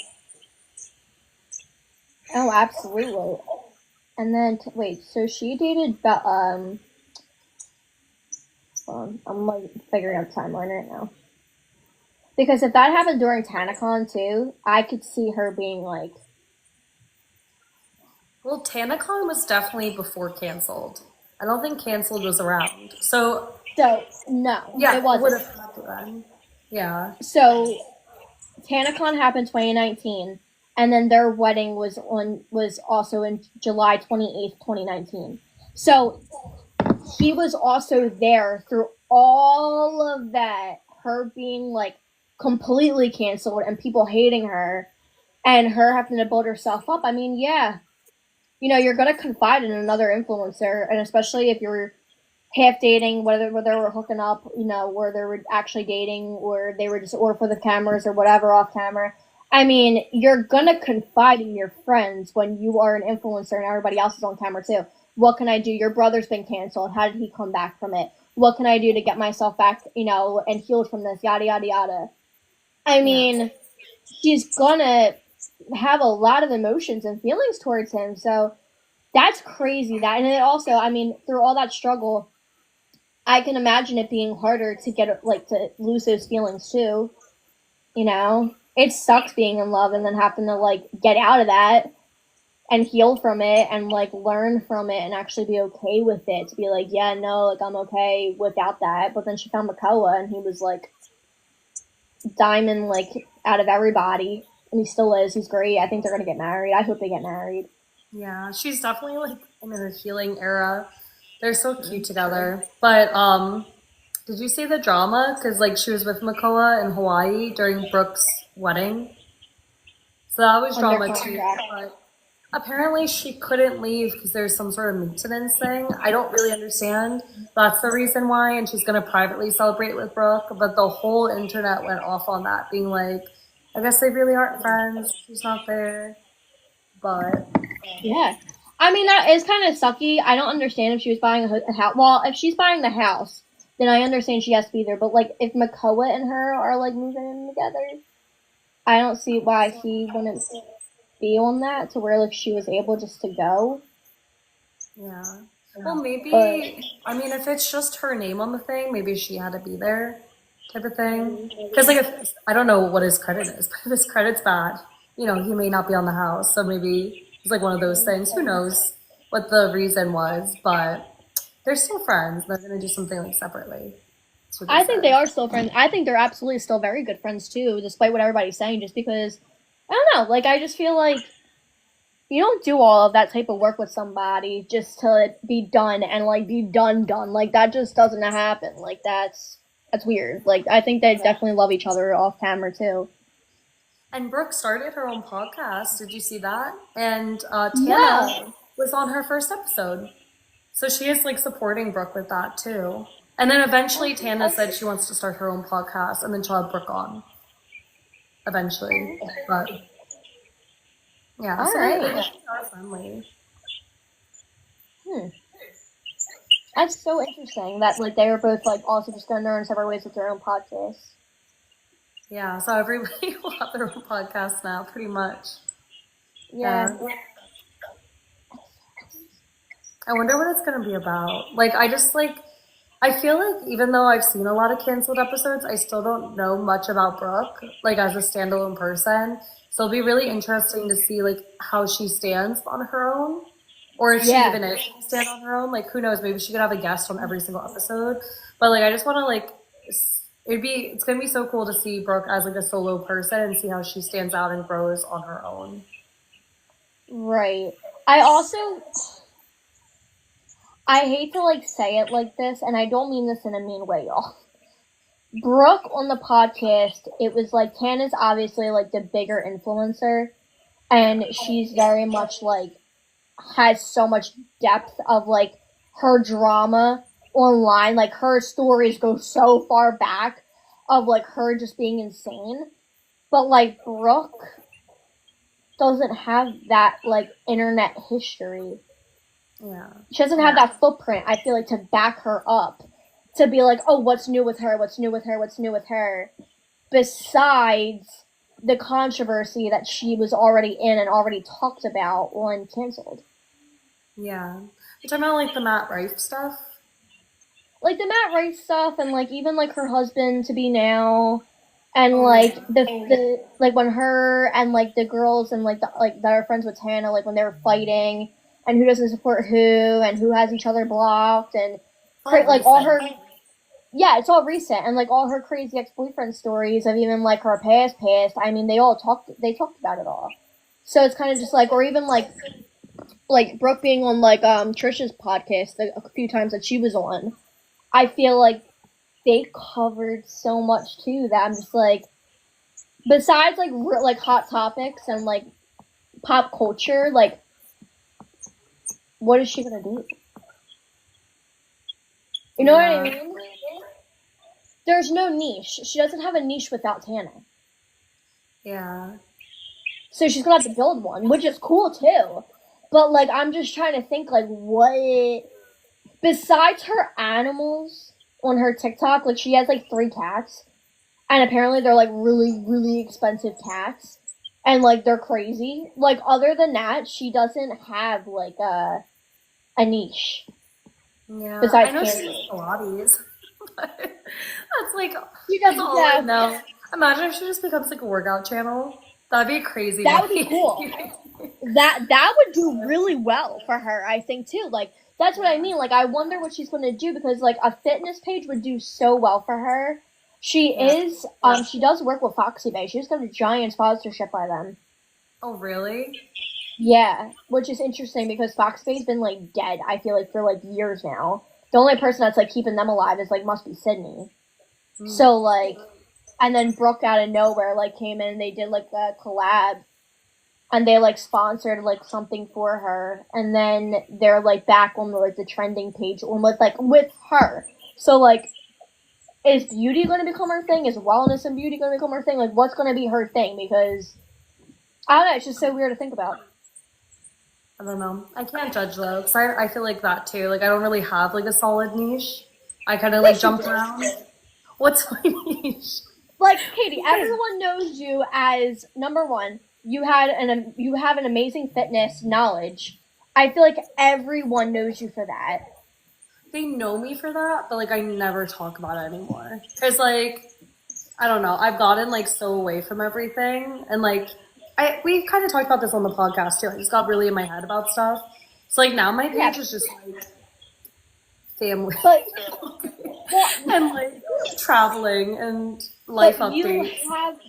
You have that footprint already done. Yeah. like, you have that already established. Like, it might not be right now, but you have that, like, you have that social media history footprint already done. Just like you have a whole footprint of, like, your entire, like, Korean Instagram page. And then, like, you also have so much knowledge about that. And, like, travel. Like, you guys have gone so many places that you have that already posted, established, and you have more to come for that. Like, you have a little bit of everything, but, like, you already have that set in stone and established. Do you know what I mean? But, Yeah, but I don't know. I feel like a Brooke sometimes. No, I think you're a lot more. I mean, listen, I love Brooke. I really do. I love her. But, like, I don't know if I just don't maybe know enough about her that, like, I don't know what her I don't know what her social media was besides, like, modeling and being a hot girl in LA. She was a waitress. That's what she was. She was a waitress at a diner in California. But she was never really, like, big into social media, so she's literally starting from, like, square one. Which, she has all these people behind her, so, like, she could pick whatever she wants. It's like a free-for-all. That's kind of fun now that I think about that. That's actually so fun. Yeah, she has a lot of different doors open for her. Yeah. She can literally do a little bit of it all if she really wanted to. God, I'm so curious what her podcast is going to be. I haven't seen it, but, like, I've seen, like, there's, like, promotional clips. I don't know if it's even out necessarily, but I keep seeing promotional clips, and, like, they were talking about it too on the last episode of the podcast, that they, like, filmed that already. But wonder what, like, the name is or the topic. Yeah, literally. Alright, I'm gonna see if I can find. Also, Selena Gomez also got married on Saturday. Yeah, so many people are getting married right now. Feels like. So many people. Brooke Schofield. Yeah, she doesn't have. Yeah, she's just been posting her cats and her wedding thing. Wait, hold on. Sounds like me. I love that though. Huh. But she also has, like, her fashion too. Like, she has a great deal with White Fox too. Yeah. But again, fitness. I could totally see her, like, really leaning into fitness and fashion and, like, skincare and hair stuff. But just being like the girl. She has a very clean girl aesthetic. Yeah. Huh. That's gonna be so interesting. That's gonna be really, really interesting to see. And, like, Tana, I feel like Tana's just gonna be in her healing girl era. Like, that's it. Like, that's gonna be her, which is amazing. Her what era? Like, her healing girl era. Oh, healing. Okay. I thought you said villain. I was like, there's no way she said villain era. No, her healing girl era. Yeah. Hey, well, maybe. God, imagine if both of them became family vloggers. Because Brooke just got married, and then Tana's, like, in that direction too. Imagine. I can see Tana. Okay, like, not that this is no shade or anything. I can see somebody being like, that's so shady. I could see Tana getting pregnant before she gets married and starting a family channel, building it all up, and then that whole wedding being done. I could so see that happening, and I would be amazing. I cannot wait to see her be pregnant and have a kid, because, like, they talk about it all the time, like, her and Makoa, like, in, like, little videos and stuff. But, like, I cannot wait to see her be a mother. That's gonna be so exciting. But I mean, Brooke's gonna get married first, so they will have a kid first, depending on how people do things. But I mean, it'll be so interesting to see them do that, or if they even want to share their child at all. They might not. That'd be a crazy prediction. We need to make, like, a bingo card for next year. Put that on there. Yeah, we do. One of them. See if one of them does a family channel. I love that. I hope they do, but also at the same time, maybe, hear me out. Okay, how about this? There's going to be a whole new generation and a whole new style of family vlogs, and they're going to be not toxic to the actual workers, aka the families. Maybe Yeah. it'll be like a new leaf turned. There are some family vloggers that I watch on TikTok that I like. So not YouTubers, but like TikTokers. And they do family vlogging right, I feel like, where it's about the parents. Like they never really show the kids, but like it'll be like it's a family vlog channel, but it's like the mom, but she's just talking about like her experience being a first time mom and what she's going through. And she'll share stories of her kids, and some of the stories may be like a little embarrassing or whatever, or it's like a learning thing. She's never showing the kid. So it's not like she's like publicly, whatever. But not that you should share embarrassing stories about kids, but like it's like it never like crosses the Yeah. boundary where it's like inappropriate. And then the fact that they're also not showing the kids. But it's just like they'll like the mom will be like, it'll be her and she's like, oh, we're going to like this festival today, and she's like, I'm gonna be with all my kids and my husband, and then she'll just show the festival and she says her kids are there, but you never actually see them. So she's like just it's like I guess it would be more mom life vlogging. But to me, it feels like family vlogging. You do hear the kids in the background, but you never see them ever. But Well, I have like, I mean, I don't think that it's wrong, but like, I also know when I have like nieces and nephews, like, I'm not gonna, like, their face will never be shown on social media. Like, I don't want their faces shown at all. Like, whether it's like, I'll be that aunt that like has them like in my arm or whatever, and I'll put like an emoji over their face. Like, I don't want them kids like to be shown at all. But like, I could so see me doing like a day out with my niece and like showing what we do, but like never showing her. Or if I do show her, it's like the back of her head, and like that's it, like her walking, and it's like the back of her head. But like I'll never put her face on camera. I don't plan to, at least. I feel like it's fine though for like babies, because I feel like babies look so generic. So like when the kid's like under like 6 months, show as many baby photos. But then past that, then it like once like the child's recognizable, then I feel like the kid may not want that out there because then it can be like traced back to that moment. But yeah, no, that's so fair. That's so funny. I think that kids. I think if they're on a family vlog, they need to do it right in that way for them, just until they're a little older. Yeah. I would for sure never live stream with my kid though. Cause like it's so unpredictable. You never know what would happen. And like people are so judgy too. Like, say your baby has like a diaper blowout. People are gonna be like, oh my God, you never change his diaper, XYZ. But like babies can just have sudden blowouts, like when they're a baby. Like that can literally just explode in just one go. It's not that you're not changing the diaper, it can just happen. I've seen it. But like you don't want to have that live. So like if anything, it is better to video than live stream, at least, because then you can cut out like embarrassing moments and whatever. But also it's just I don't know, whenever you're performing for the camera too, like it gets weird. Like the family vlogs that do that, it gets really weird and obviously toxic. But I think so too. I think that family vlogging should have restrictions.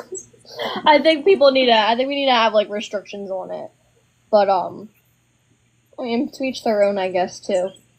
Yeah. I think photos are okay, as long as you're not like publicly shaming your kid in some way.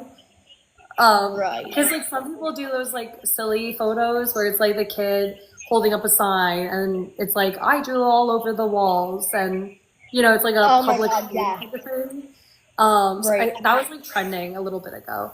But I think photos are okay, baby photos are okay, and like videos, but not performative videos where it's like the whole family like doing a skit or like really pushing the kid, and the kid on camera is saying I don't want to be on camera. And then live streams, I would say, is a no. But like, I'm fine with like photos and videos and babies. That's okay.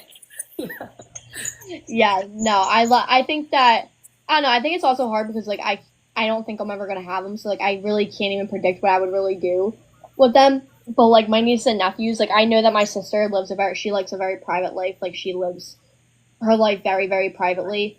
So I would never want to like put her kids out there just because of what I do. You know what I mean? But and just like respected like her and both my siblings, my brother-in-law and her. So I think that I don't know. I feel like when it's your own kids, it is a little different though. Yeah. I I feel love like for that. me it's a little different too, because like I mean I don't have kids, but like my nephews and nieces are online all Oh the yeah, time. So like if I post about them, like I feel like I don't have to think about that because they're already online. But I always send it to like, Jess or Kelly and I say, is this okay to post? I always ask them first, even though they're online all the time. But like, 'cause you never know. You never know. So I always ask. that's actually so good. I you know what's so bad. I actually forgot how many you guys actually do so much online. Sterling's face has been online since he was a little baby. So like, oh my god, I And didn't even think Eva about and that. Aria. They really them too? Yeah, Oh because my my god. sister has a family page called the CH family, Yeah, yeah, and yeah. they wanted to do family vlogging, but Kelly started her business, so her page ended up just being her business page. But I mean, she does share like updates here and there. And then Jonathan, her husband, really wants to do a YouTube channel, but it's just like he just doesn't have time. So it ended up just being like car videos. Like his friend has a cool car, he posts it on the CH family. Oh, I But they love. You wanted know, to do maybe it's it. for the best for them though. Maybe it's for the best that they both have like their like types of videos that they like to post, but like at the end of the day, like everyone knows they're married. They have their house. Like if they wanted to do like a vlog style one day for like a day in our lives, they could. But there's no Yeah. pressure of that everyday type situation too. God, I can't imagine vlogging every single day because people literally do that. And I'm like, how do you even have the mental power to edit it? Because, like, Tara Michelle, like, I always talk about her because I love her vlogs, but she posts, well, at one time, she posted every single day, and I they're didn't so have that. beautifully edited. I'm like, girl, how do you do that? I mean, I'm sure maybe she has like an editor or something. Who knows? But she literally, like, she would, film her whole day and then post it at night, and then it just, there's only ever like a 1 day delay. So I guess she would upload it at night and then post the Yeah. next morning type of thing. But I'm just like, oh, I wish. And it's just crazy. I love her videos. Like, have you watched Tara Michelle? I always Yeah, talk I about her. watched a few after you told me about her. She Yeah, does really good. I They are love it. really good videos. And like they're so inspiring because the whole video nothing happens, but it's so entertaining. And I'm like, I could be doing that because because I always get like trapped in the thought where I'm like, oh, I'm too boring to like do certain things. But I'm like, all the people that I enjoy watching, I'm like thinking like, did anything actually happen? No. But I was so entertained. And I think it does have a lot to do with editing style and like aesthetic. So it is Oh like, yeah. she has a perfectly clean, pristine house. And she's very Right. aesthetic and very pretty and stuff. And like, she has a huge lore online too, which kind of helps. Because like everybody knows her, so it's not like she has to like, build hype. People just want to hang out with her every day. But I'm just like, oh, it's like inspiring, so I like want to do it. But like, oh my god, how does she post every single day? Like that's wild to do that. Uh, I don't know how someone can film and edit and post all in one night because I've done that and I hate it. Hate it, hate it, hate it. I think it's horrible, actually. Like, it's horrendous. Now, like, I have days where I film all day and I'll edit like one or two. Like, it's gonna be my day tomorrow. Like, I'm literally gonna be filming from super early, editing, going to work, coming home, editing, going out, coming home, finish editing, and getting things posted throughout the day. Yeah. But like even just something as simple as like I was explaining to somebody earlier, actually my therapist, I was explaining like Saturday I have Friday and Saturday I'm gonna be like an hour away for hair and makeup, both days. And I'm not gonna be able to do Halloween stuff every day because of my other work. But like also the videos that I record from now till Thursday, and then also I have like the mechanic on Thursday, yada yada yada. So I'm gonna be like back and forth. Am I really able to be able to do like a Halloween look tomorrow? Am I just gonna get one look done? I only have two backlogged. So like, do I want to save it for the weekend or do I want to do things in between? Like, how am I going to post my multiple videos a day now with Halloween in the mix? And when am I finding time to edit these videos on top of the bridal content, on top of like another video? Because my 1 year of moving out is tomorrow. My 1 year of Yeah. being here is tomorrow. So I want to do like a video where I tell everybody like what I've learned in a year of like being on my own and like being 22 and being so immersed in my career that like I keep it going and so on and so forth. And I want to do a sit down video of me putting on my makeup and explaining all of that. But then from tomorrow till Friday, when I would like to upload it, when am I finding time to do that? Because I'm not going to have it. Yeah. Unless I stay up an entire night and edit a 40 to an hour long video for YouTube. So yeah, it's like ruin your following day. You do that. And then that ruins my content for all day Friday, and then my content for all day on Saturday. Because if I film that tomorrow, I got to get all those videos uploaded on my computer, and then I'm gonna have to at least get them in a part to where it's just boom, boom, boom, boom. I can go through. But like Katie knows, like even just getting those clips downloaded, getting the intro in there, getting the music in there, getting the text, just like the ending part, like all of that takes like the prep of a video editing. I call it the prep of like editing. That takes a few hours sometimes in itself. Yeah. So like, how am I doing that on top of my makeup, on top of clients, on top of like eating and like taking a shower? And, like, being with my friends, because tomorrow night I gotta go out and, like, support a business and a friend of mine, and yada, yada, yada. Like, where is there time to do all of that and then be able to go to sleep for a full at least 8 to 10 hours? Yeah. Like, for perspective, guys, like, a 2-hour live stream or podcast like this, at minimum, takes 5 hours to do. And that's, like, me being fast. Because you're gonna, well, it takes, like, an hour to upload everything and download everything. So that's like the prep work and the end work. But then like the 2-hour video, you're gonna watch it through at least once, and then you do all your edits, and then I normally watch it again to make sure none of the edits messed up, because that does happen a lot where like audio like sometimes will just move and shift. So then you're watching it again, so then that becomes 4 hours. So at minimum, if you're doing like the bare minimum with editing, 5 hours, you know, doing one of those videos. But it's never just 5 hours. You know, most of the time it's like 6 or 7, because like we also source assets for the podcast, like finding photos, videos, downloading those. And then there's also prep work too. Like, I mean, like most of the time when we do a hot topic, we like, you know, look more into it and stuff. I didn't research that much today. I tried my best on my drive home.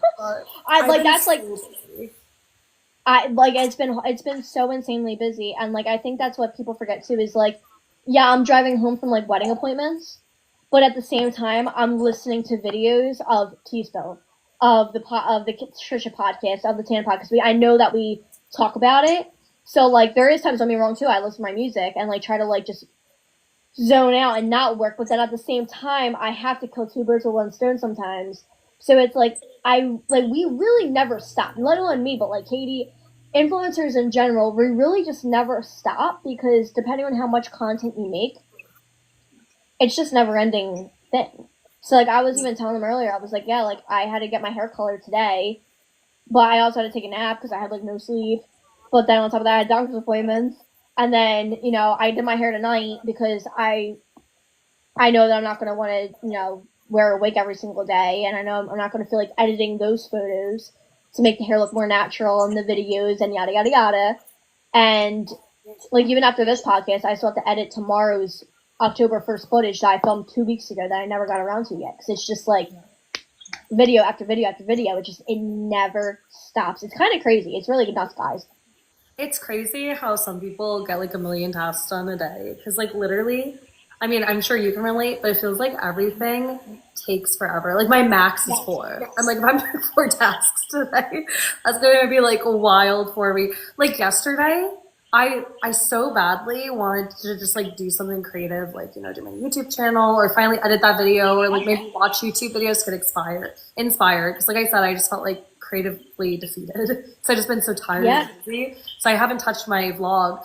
But yesterday I had to do a couple of things. It literally took me like 6 hours. So like I woke up, I did all those things. By the time I was done, Zach was home from work, and then I was like, okay, I have to cook dinner.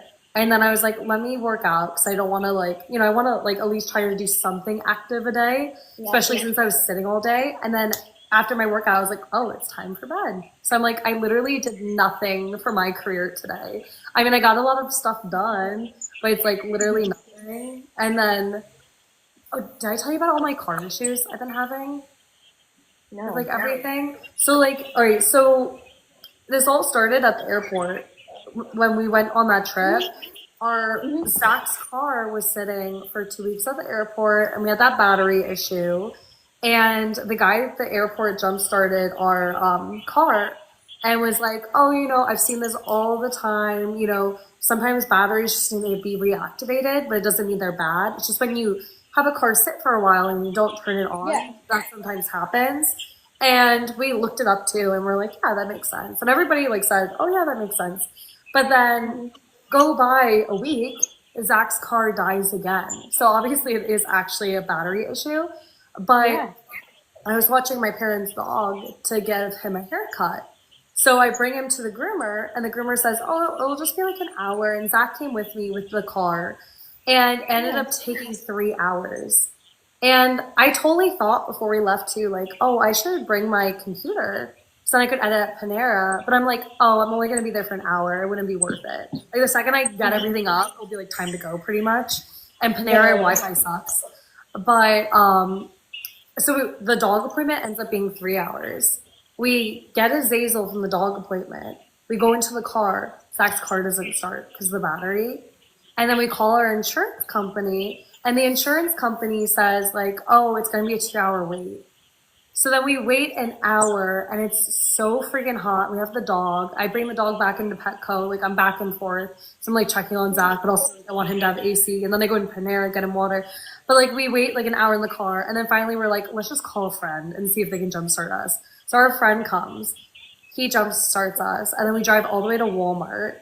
Walmart says it'll be a 2, 3 hour wait. And we're like, oh my God. So we wait like an hour and we're calling up different places. And finally, O'Reilly's says they can take us. And luckily, when we drive to O'Reilly's, it like instantly gets fixed. But Yeah. literally, what we thought was going to be a 1 hour thing, and we had so many things planned for that day, ended up taking like 7 hours to get done. And then the following Monday, so like literally 2 days after, I took my car in for an oil change. So I had to like drop Zach off at work. Well, I mean, we drove to the oil place first, and then I dropped Zach off because he Yeah. needed to follow me. So I was leaving my car. But it turned out like there's actually a lot of stuff wrong with my car. There's one nail in every single one of my tires, which I thought was really strange. And then my car was like misaligned. But he said like, oh, that happens. Apparently you have to realign your car every 10,000 miles. I didn't know about that, by the way. And I feel like that's something my dad would told me. Because like he's so on top of things, but I've never heard that in my life. But the car guy was like, yeah. But that ended up taking really long. So then I ended up doing like all my errands that day. And then I had to pick up my car after work, and then I worked out, and like I like lost a whole day again. But I'm like every single time we have something, like it's this whole past couple of weeks have been so crazy expensive. But then also like everything takes all day. So I'm like I can't even Yeah. like go on Facebook or whatever to like even do my job because like I literally can't. And I don't want to just be online complaining too. Like I like to keep my page like happy-ish. Sometimes, I'll say something, but like most of the time I like to keep it very, very positive. But everything takes forever. That's my point. I went on a tangent, but hopefully me and Zach don't have car issues anymore because now everything's like good. But That's how I feel about mine right now. My heater cord is broken, and the entire side of my passenger floor is soaking wet. well, like it keeps like leaking into your car. How expensive is that? No idea, but Thursday I gotta drop off my car, and they're gonna call me, and it's gonna cost me a pretty penny. I know it's going to because Yeah. I went to like AutoZone, and I went to like Mavis just to get like a diagnosis, and the guy in Mavis he was like, I know it's your heater core, and he was like, because of he like put his hand like under like the thingamajiggy, and it was like literally his hand was like soaking wet from just like him like putting his hand like under the thing, and he was like, listen, and he was like, we can't do it because if we did, we could damage something because we don't have the proper tools, and he's like, but they're literally gonna have to take out your entire dash and like go in there and replace something, and he's like, it's gonna cost a lot, And he was like, but go to somebody that does interior like design work because that's kind of part of it too. And I was like, like all right. And then he told me to call like the dealership and see if there's a recall. He was like, if there's a recall, they'll pay for it to be done. And he was like, but you know, you are safe to drive. Like, you're not going to blow up. You're not going to break down because of that. And he was like, but the only bad part is like your carpet can grow mold now because it's just so wet. And so I'm like dreading that because after I get all that done, I'm going to call a place to get it detailed. And I'm just going to get my whole car just really cleaned out and just like spick and span because I cannot vacuum that out myself a million times in a week. There's no way. I'm going to be able to sit outside and just like take that out, do this. I could do the carpet, like the one part of the carpet, like the overlay carpet, but taking that whole thing out, absolutely not. I'm not doing that by myself. And it's going to be a thing where like you need to take that out every day and like power wash it and then like just keep pushing out that dirt and then like vacuuming it all up and like sucking it up. I'm not doing all that. Nope.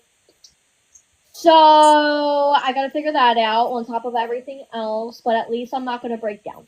And that's all that matters just right now to me. So I'm praying it gets fixed on Thursday, but I know it's going to cost me a lot and I'm dreading it. Is this a new car or is this like the one from back in the day? This is the one that I've had. This is my first car that I've had, and I've had her for 5 years now. Oh, So, wow.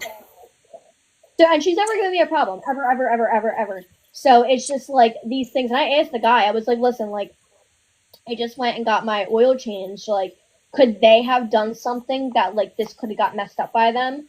And he was like, no. And he was like, this is sadly just one of those things that like it just can happen. And it sucks when it does. But he was like, this wouldn't be anyone's fault. It's not your fault driving. Like, you didn't do anything. Like, you didn't hit anything. That could have, like, say if you hit a curb, like, which I've done. But, like, he's like, that's not going to kill this. And, you know, he's like, them doing your oil and filling your fluid is not going to, like, damage that and all. And he was like, it's just one of those things that can happen. And it's just really annoying if it does. Just a bad thing. That sucks. And it sucks you have to go to a specialist. But and on top of that, it's my heater. So I can't turn on my heater because it could that could like trigger something to happen to my car. Yeah. So like, which is crazy because I drove home from Hershey with my heated seats on. And that's a 2.5 hour drive almost. So, and the reason also why I knew it was my heater core was because my car wasn't defrosting or defogging, and I was driving in rain, and I couldn't see correctly, and my car was not doing what I needed it to do, and I was so scared for like the last 45 minutes of driving home. But I was just praying to God. I was like, please get me home, please get me home, please get me home. I'm not driving crazy. I can't see correctly. I kind of know where I'm at, but like I need to get home because like this is not a good situation, and I've never been in my car to where I felt that like nervous about driving. So I was just like, ooh, like this is not good. But thank God I didn't break down that night because it was pouring rain, and it was so foggy out. And even like driving through Philly, because I had to drive through Philly to get home, I was like relying on like the city lights because everything else was so blurry, and the rain was making everything 10 times worse. It was a mess. So yeah, and I also had my friend with me, so I was just like, oh my God, I was like, please get us home safe. And she like, poor thing, she like fell asleep too. So I was like just inside. I'm like, don't scream, don't scream, don't scream. And I was like, just let her rest, let her rest. I didn't want her to panic. Because inside I'm panicking, you know. But yeah, I was like, all right, just get me home, please, and then we'll figure it out. Like, I'll be okay. But car's good. It's not gonna break down on me. Just the floor's soaking wet, and it's disgusting. And my car doesn't smell though. It doesn't smell bad. It smells off because I have like scenty things in my car, but it doesn't smell like my car, and I know it's because of that. So, but it's not toxic to me or Dino. I also figured that out, so that's good. Is it getting colder in New Jersey now? Like, ooh, is it like nice fall vibes now? That sucks. Yeah, Heater's not I working, know. but I can drive with my windows down with like this one, and I'll be perfectly fine. But it's yeah. also that time of year in New Jersey where it could be 65 when you wake up, and it's 75 until noon. 2 o'clock, it gets to like 85 for like an hour, and then it drops by 5 o'clock, and then you're freezing ice cold again. So it's like it's fine, and I'm just gonna deal with it. I mean, I'd honestly rather have no heat right now than no air. But they also told me like if you don't have to put on your air, don't. Just because those tubes and those coils or whatever, they're right next to each other. So if one's broken and one's leaking, it could maybe disrupt the AC one. Or worst case scenario, also the AC and the heater core one are broken. But we don't know because we can't pull up that part of my floor and get in the back of that thing yet. But there is a chance that both things are broken, and I'm praying to God they're not. So we'll see what happens on Thursday. But I'll probably be live streaming when they call me, and if you guys see me cry a little bit, you'll know why. Oh gosh. Yeah. So, Car problems suck. Cars. they like, really do. I wish want to lived in marry a a mechanic. city. What? I want to marry a mechanic so bad. Like, It's that, or I don't. Is your city like commutable by foot, kinda, or not really? No, you no. have to drive. Like, I'm in like where I live because Jersey, it's all close towns. Yeah. Like you could Uber everywhere and it'd be cheap. Like it'd be cheap to Uber everywhere if needed be. But like at the same time, like that's the last thing I'd also want to do because it's just such a waste of money. Yeah. So, and then going into Philly, like even though I'm only 20 minutes away from Philly, to Uber from Jersey to Philly just because it's like different states and the toll bridge and they're like, oh, it's more gas or whatever, and gas is more expensive here, or no, gas is more expensive in PA than it is in Jersey sometimes. So they can always be like, oh, I got to fill up, and they charge you more or whatever. So it's just very like back and forth. But I work everywhere. I work up to 2 hours away. So on a Friday and Saturday, I need to be able to get to somewhere early too. It's not like I'm starting at 11 o'clock. I'm starting at 4 or 5 o'clock in the morning. Which means I have to leave either 3 o'clock, 4 o'clock, or 5 o'clock. Make it somewhere by 6. Or, whatever the case is, and then I work for 6 hours, so getting an Uber at 4 o'clock in the morning is not ideal. Yeah, that'd be really expensive, but also like scary. You don't know who'd be showing up. Yeah, like what? My friends, they live in like a rural area, but I love their town because like literally every place you could walk to. Because like their Yeah. whole town is surrounded by like farm field and stuff, or corn. Actually, it's all corn. Yeah. But their main town, like I love staying at their house. Excuse me, I'm still getting over whatever I have, so my throat's really dry.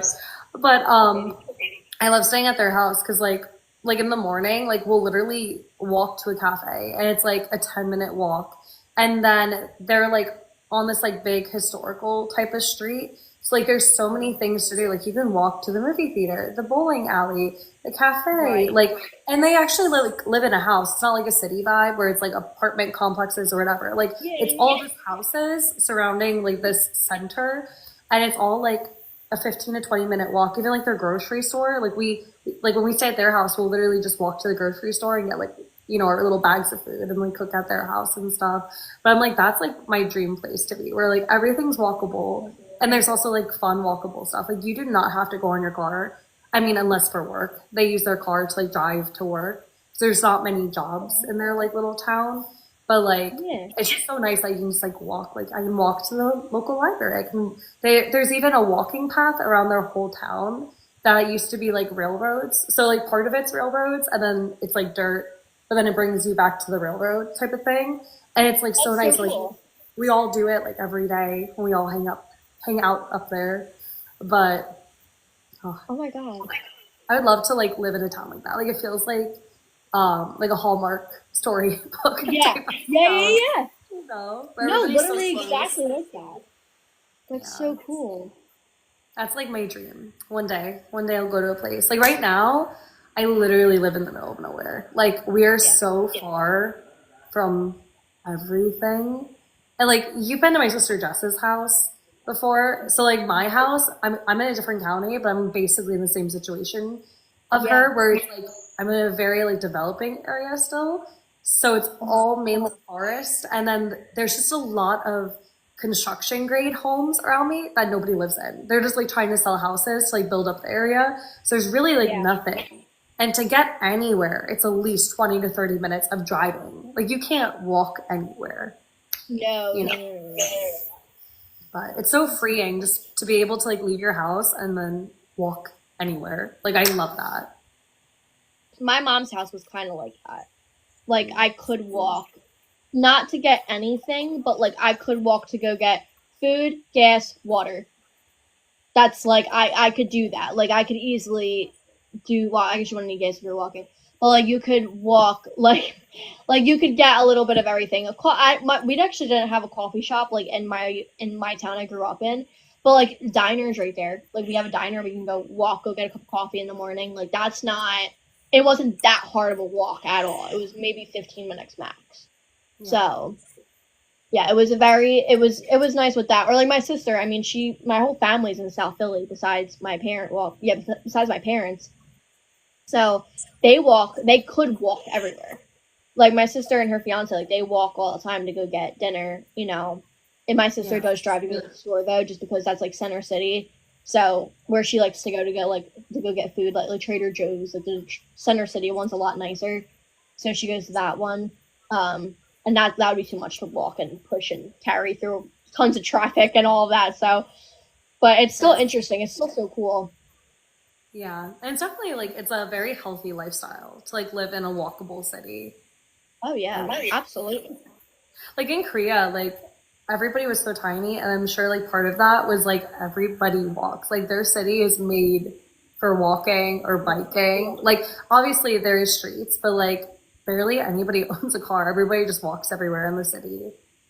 That's so cool.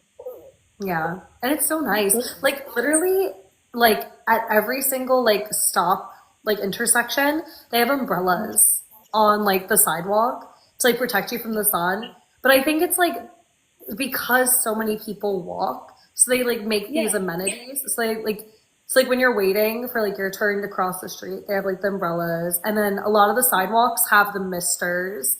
And then also like, because they walk everywhere, instead of having the automatic doors next to the sidewalk, you actually have to press a button and then the doors automatically open.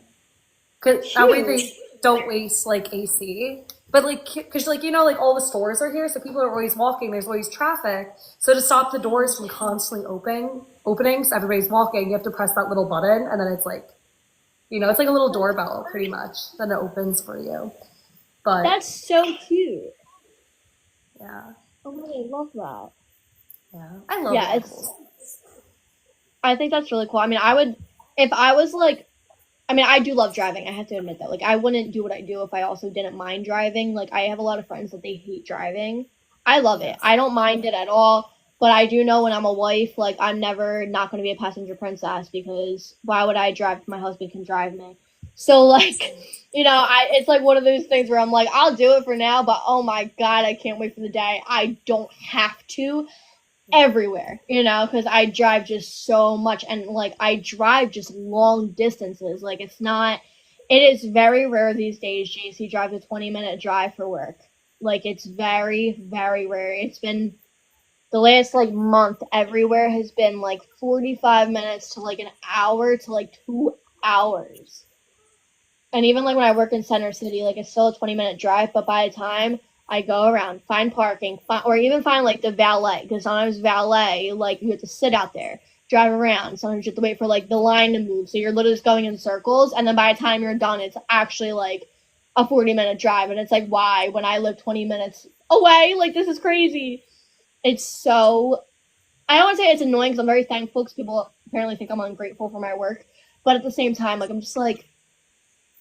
You try doing that and then just dealing with like the pressure that like I have to be under for that type of gig, and then it's just like it just blows up and it's like, I'm sure like city drivers too suck. Like living where you live, the I hate like whenever I drive in Orlando, like I literally am like, Zach, you drive. Like I don't mind driving. I don't like it though, but Mhm. especially when I'm in cities because like people are so aggressive and I'm not an aggressive driver. I'm always like, Oh, I like am.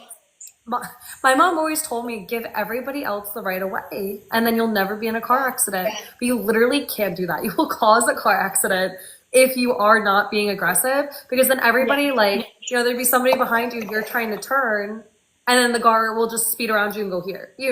It's like you can never turn. But Oh no. No, we drive fast here too. Like everybody, like I mean, I'm not saying that I drive fast, but I'm saying that like everyone in Jersey, like if I'm telling you, if it is a 40-mile-per-hour road, I can almost promise you everyone is going 55 to 65. that's how Like, everybody here is too in Florida. And it's so yeah, annoying because, like, everyone's literally, in I a feel rush. like pressured into driving faster. I'm like, I don't want to. But people will literally honk. And I'm like, literally in the slow lane. And in the slow lane, they're trying to go like 10 miles above and they're honking. I'm like, there's literally police officers. What are you trying to do?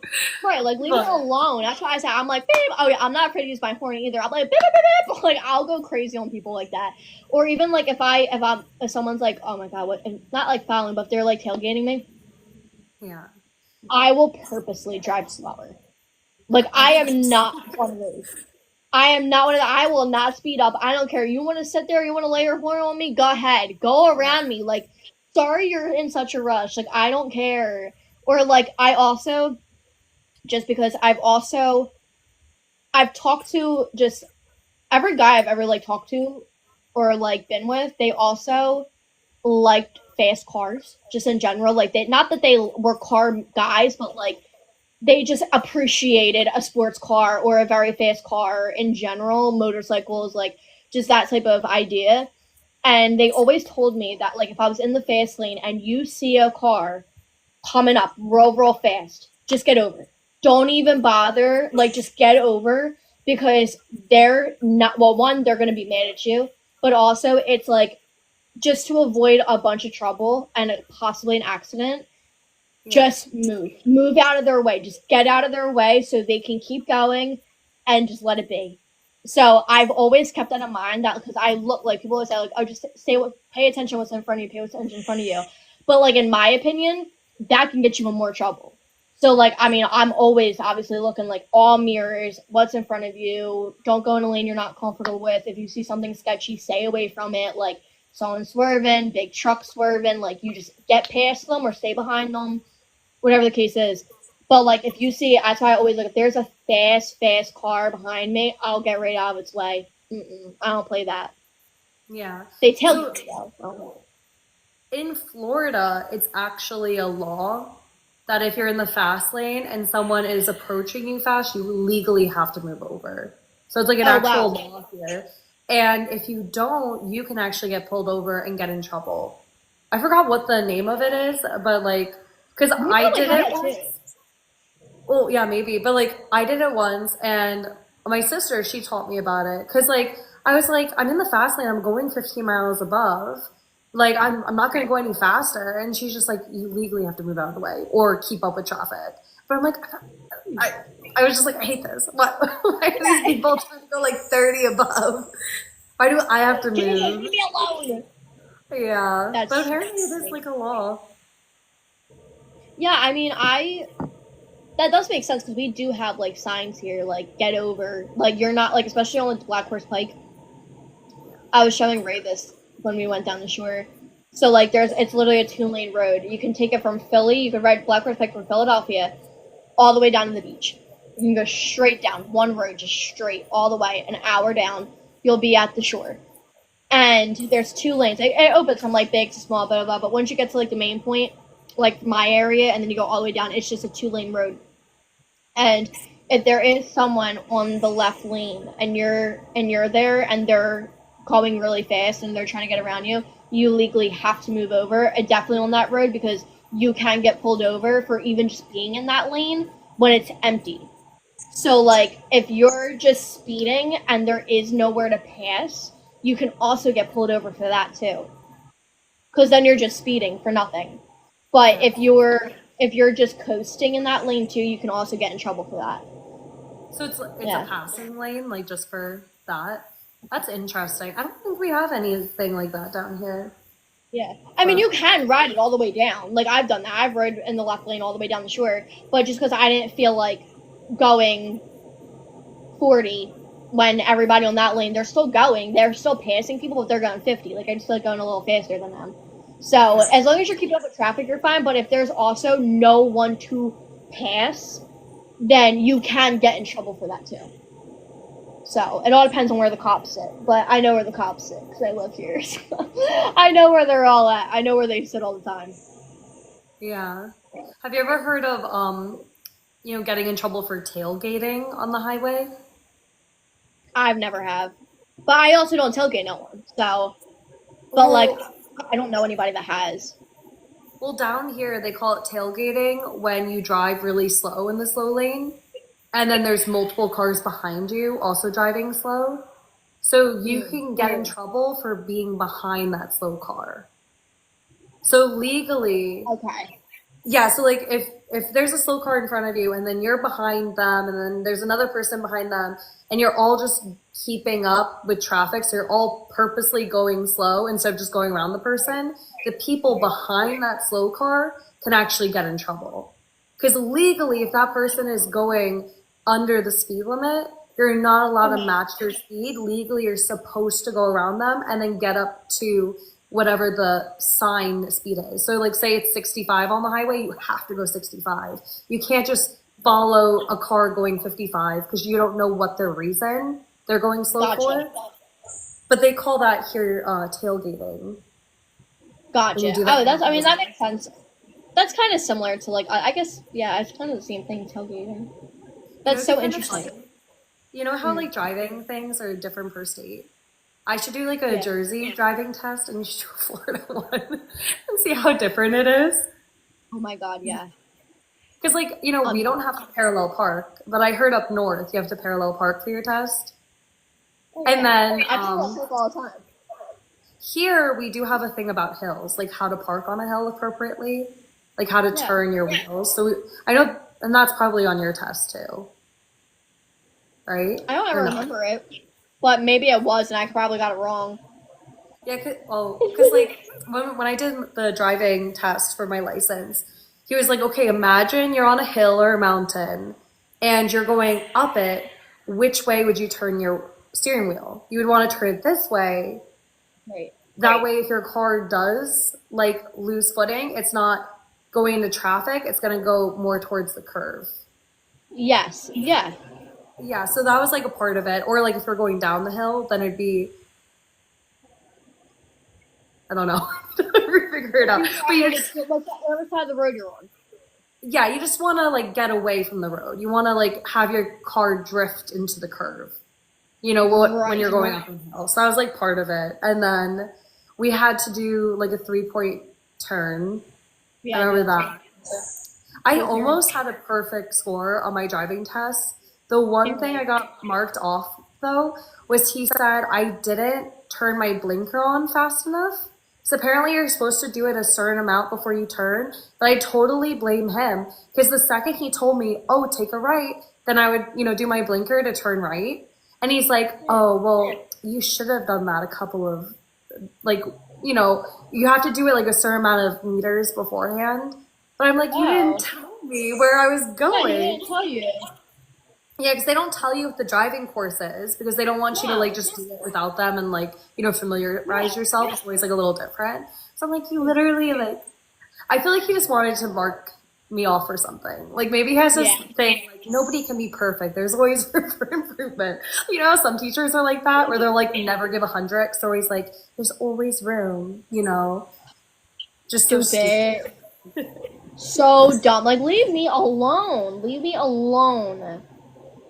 Guys, that's so funny. What was the toughest part about your driving test, like in Jersey?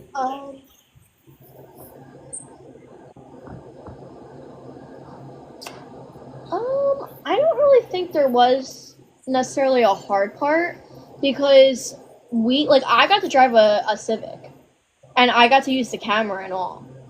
Like, they weren't like, oh, you can't use the camera to like parallel park or like this or that. I think the hardest part was making sure he didn't trick me at the beginning because they try to do that. So like mine, for example, he put on a seatbelt. He went through like the test with me or whatever. But what he did was he left one folder. He had multiple, and he had a clipboard, and he left a folder up on the dash. And he was like, "Okay, start driving." And I was like, "No." And I was like, "I get that thing off the dash." And he was like, "Oh yeah, my bad, my bad." He was like, "Good job on that." He was like, "That wasn't on purpose." And I was like, "Okay." And I was like, "All right, let's make sure I'm like, you're buckled, right?" And he was like, "Yeah." He was like, "I'm all buckled up." I said, "Okay." And he was like, "Good job." And I saw him like check off the X. And then my test literally, I mean, it's a very short test, but I also did my K-turn very quickly. So normally the K-turn, the way that we have to do it is that you have to parallel park and then do a K-turn out of your parallel parking. I don't even know what a K-turn is, to be So honest. a 3-point turn is a K-turn. For that? Okay. Yeah, but you have to get out of your parking, like your parallel parking spot by doing a K-turn. Okay. So that's where it kind of was like, wait, what do you mean? But I had driver's ed, and not just driver's ed, but I went to driving school for 6 hours, and I opted in for my last hour. So my 5th to 6th hour was the hour before my driving test. Yeah. So I got to literally practice that parallel parking to and then and like come right out of it that way. So that was like big, and they told me to do that, so like that way it was more fresh, because they're like, you're not gonna do a K-turn out of a parallel park, but it's just the way that they had the test set up. It's so stupid. Yeah. So yeah, that is stupid. I hate parallel parking. I don't think I've only done it once, and I can't remember who it was, but it was one of Jess's friends. I was like driving, and the only option was to parallel park. And I'm like, this is so embarrassing, but I've never done this before. Can you get out of the car?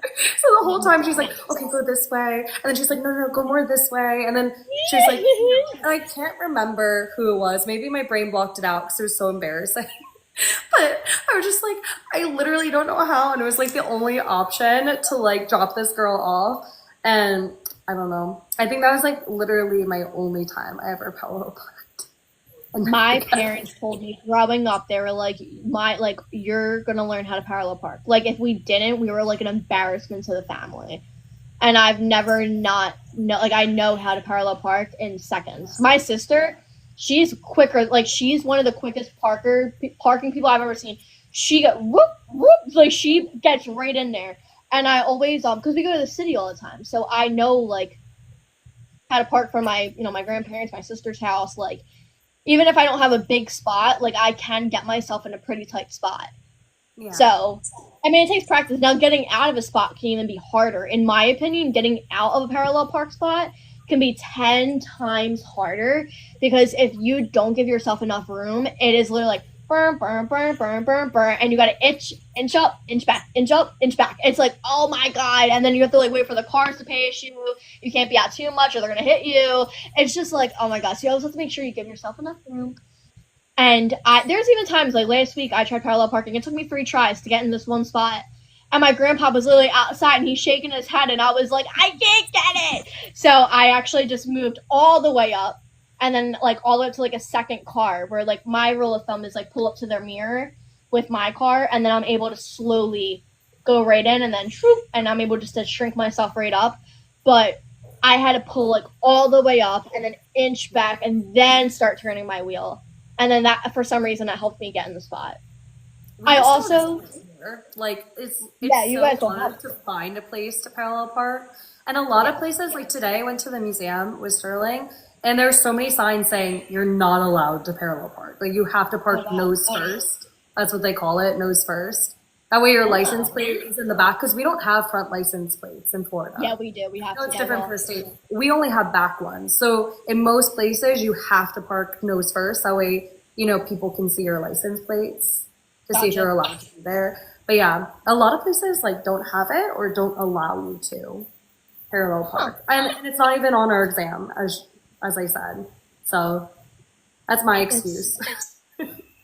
I mean, if you don't need to, you don't need to, Yeah. So that's like valid. But even there's like clients' houses where like if I'm doing their hair and makeup at their house, and even if they live in like a roundabout or like a little circle thing, and like a little circle dead end, and they have people over, so there's 3 to 4, 5 cars lined up. Sometimes I have to park in between them. So like parking when you're in like a circle is even harder in my opinion. But I mean, I also don't care if I'm like a few inches away from the curb because I'm like, whatever. Like that's why these streets are built the way they are. Like you should be up against the curb, but if you're not, it's not the end of all being. But other than that, I'm just like whatever. I just so yeah, I love that, y'all. Do you guys parallel park? Let us know down below. Can you parallel park or do you not know how? I don't know how. I mean, I could probably do it if I had enough time and like zero pressure. Like if there was a car behind me, I'd move on. Like, there's no way I would wait and like blinker and try to figure it out. I'd feel too rushed. Rule of thumb. If you're in a city only, and you have to parallel park, those people are so used to it, there is no pressure because they know they have to wait for you. Like that is part of their everyday life. So don't ever, anybody watching, Katie, anyone, don't ever be afraid that you have to take your time to get in a spot, even if you have to pull back up and go right back out. They're so used to it because they live there. You know what I mean? And other than that, honestly, I'd be like, I'm ruining this guy's day, so I'm taking 15 minutes to parallel park. That's what I'd be thinking. I would put the pressure on myself. Just honk you and go around. They can go around most of the time. Yeah. Katie's like, I'm not doing it. Mm-mm. I'm just gonna keep going until I can find a nose first parking. Or a big enough spot to double park in. Or parallel parking. Or if it's like, sometimes I do parallel park, but it's never like between cars. It'll be like, I'm just like on the side of the street. That's as far as parallel parking I'll go. That's so easy. Because like in our downtown area, there is some places where you can parallel park, but literally nobody parallel parks. So it'll be like 4 parallel park zones in a row. So sometimes I'll just like swing in there because there's literally nobody ever goes in there at all. But God forbid if they did, I would not know how to get out. I would be like, I'm gonna have to wait until the person in front of me leaves or the person behind me leaves. I'd be trapped. Now you're trapped. Oh my god. That's so funny. Nobody uses it because nobody parallel parks though, so I'm fine. I always just like, I kind of just go, I try to do the front one, because like in front of our courthouse, they have it, but like if you go to the front one, then there's like a big no parking zone. So if I'm in that front one, I can literally just drive through that no parking zone and then go on, Yeah. Oh, okay. But makes sense. It's part of the downtown. But literally nobody parallel parks, so you're safe either way. Let us know, you guys, because I don't know. I mean, I also know it's because of the area I live in, but like even like my friend, like she's from Ohio, like she doesn't have to parallel park in Ohio. And I mean, like they don't really have to like do that up there unless they're in one of the cities or like maybe the college campuses or something.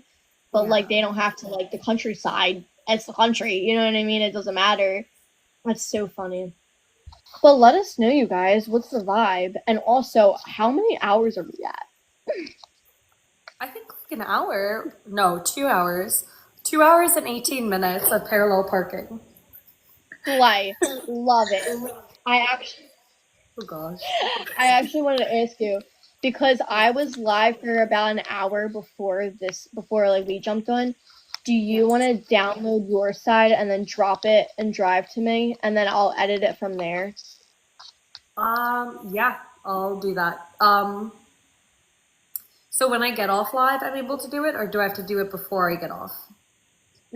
No, you'll do it. I'll show you because I can take it from mine, but it's going to take 10,000 more years to download just because it has that extra hour.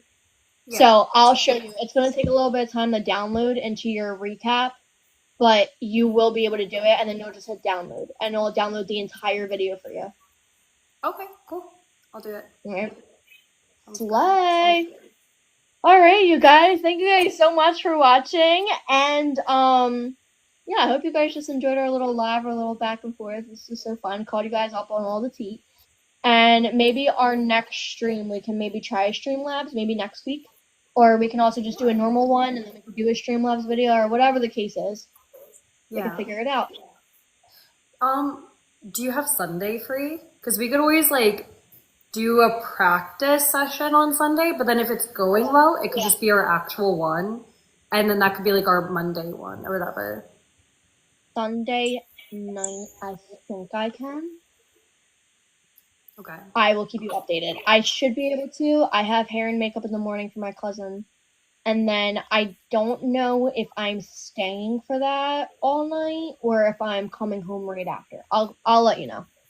Okay. I'll figure it out. I mean, if you are busy, we could literally just make it a practice run, like a quick 10, 5-minute thing. And then on Monday, then we would do the official thing if it goes well.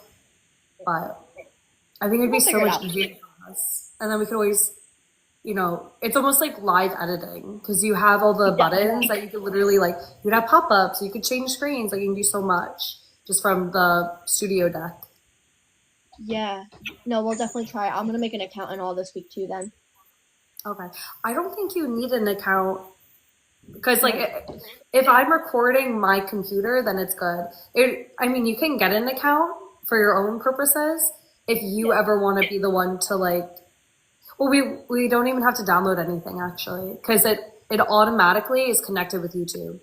So like it's live. So like it instantly is uploading it to YouTube. So you don't even need it if I'm screen sharing. But I guess if we ever did a podcast in the future where you screen shared everything for whatever reason, then I guess you'd need it. But you should get it. Actually, yeah, get it anyway because you could do some cool stuff on YouTube with it. Yeah, because I'm thinking also about filming, like, because I could stream my Halloween looks on Streamlabs while on TikTok with that too. I'll look at it. Yeah. Interesting. Streamlabs does not work on TikTok right now. Oh. It's invite only. So like you have to have 100,000 followers on TikTok. I'm pretty sure it's like something wild like that.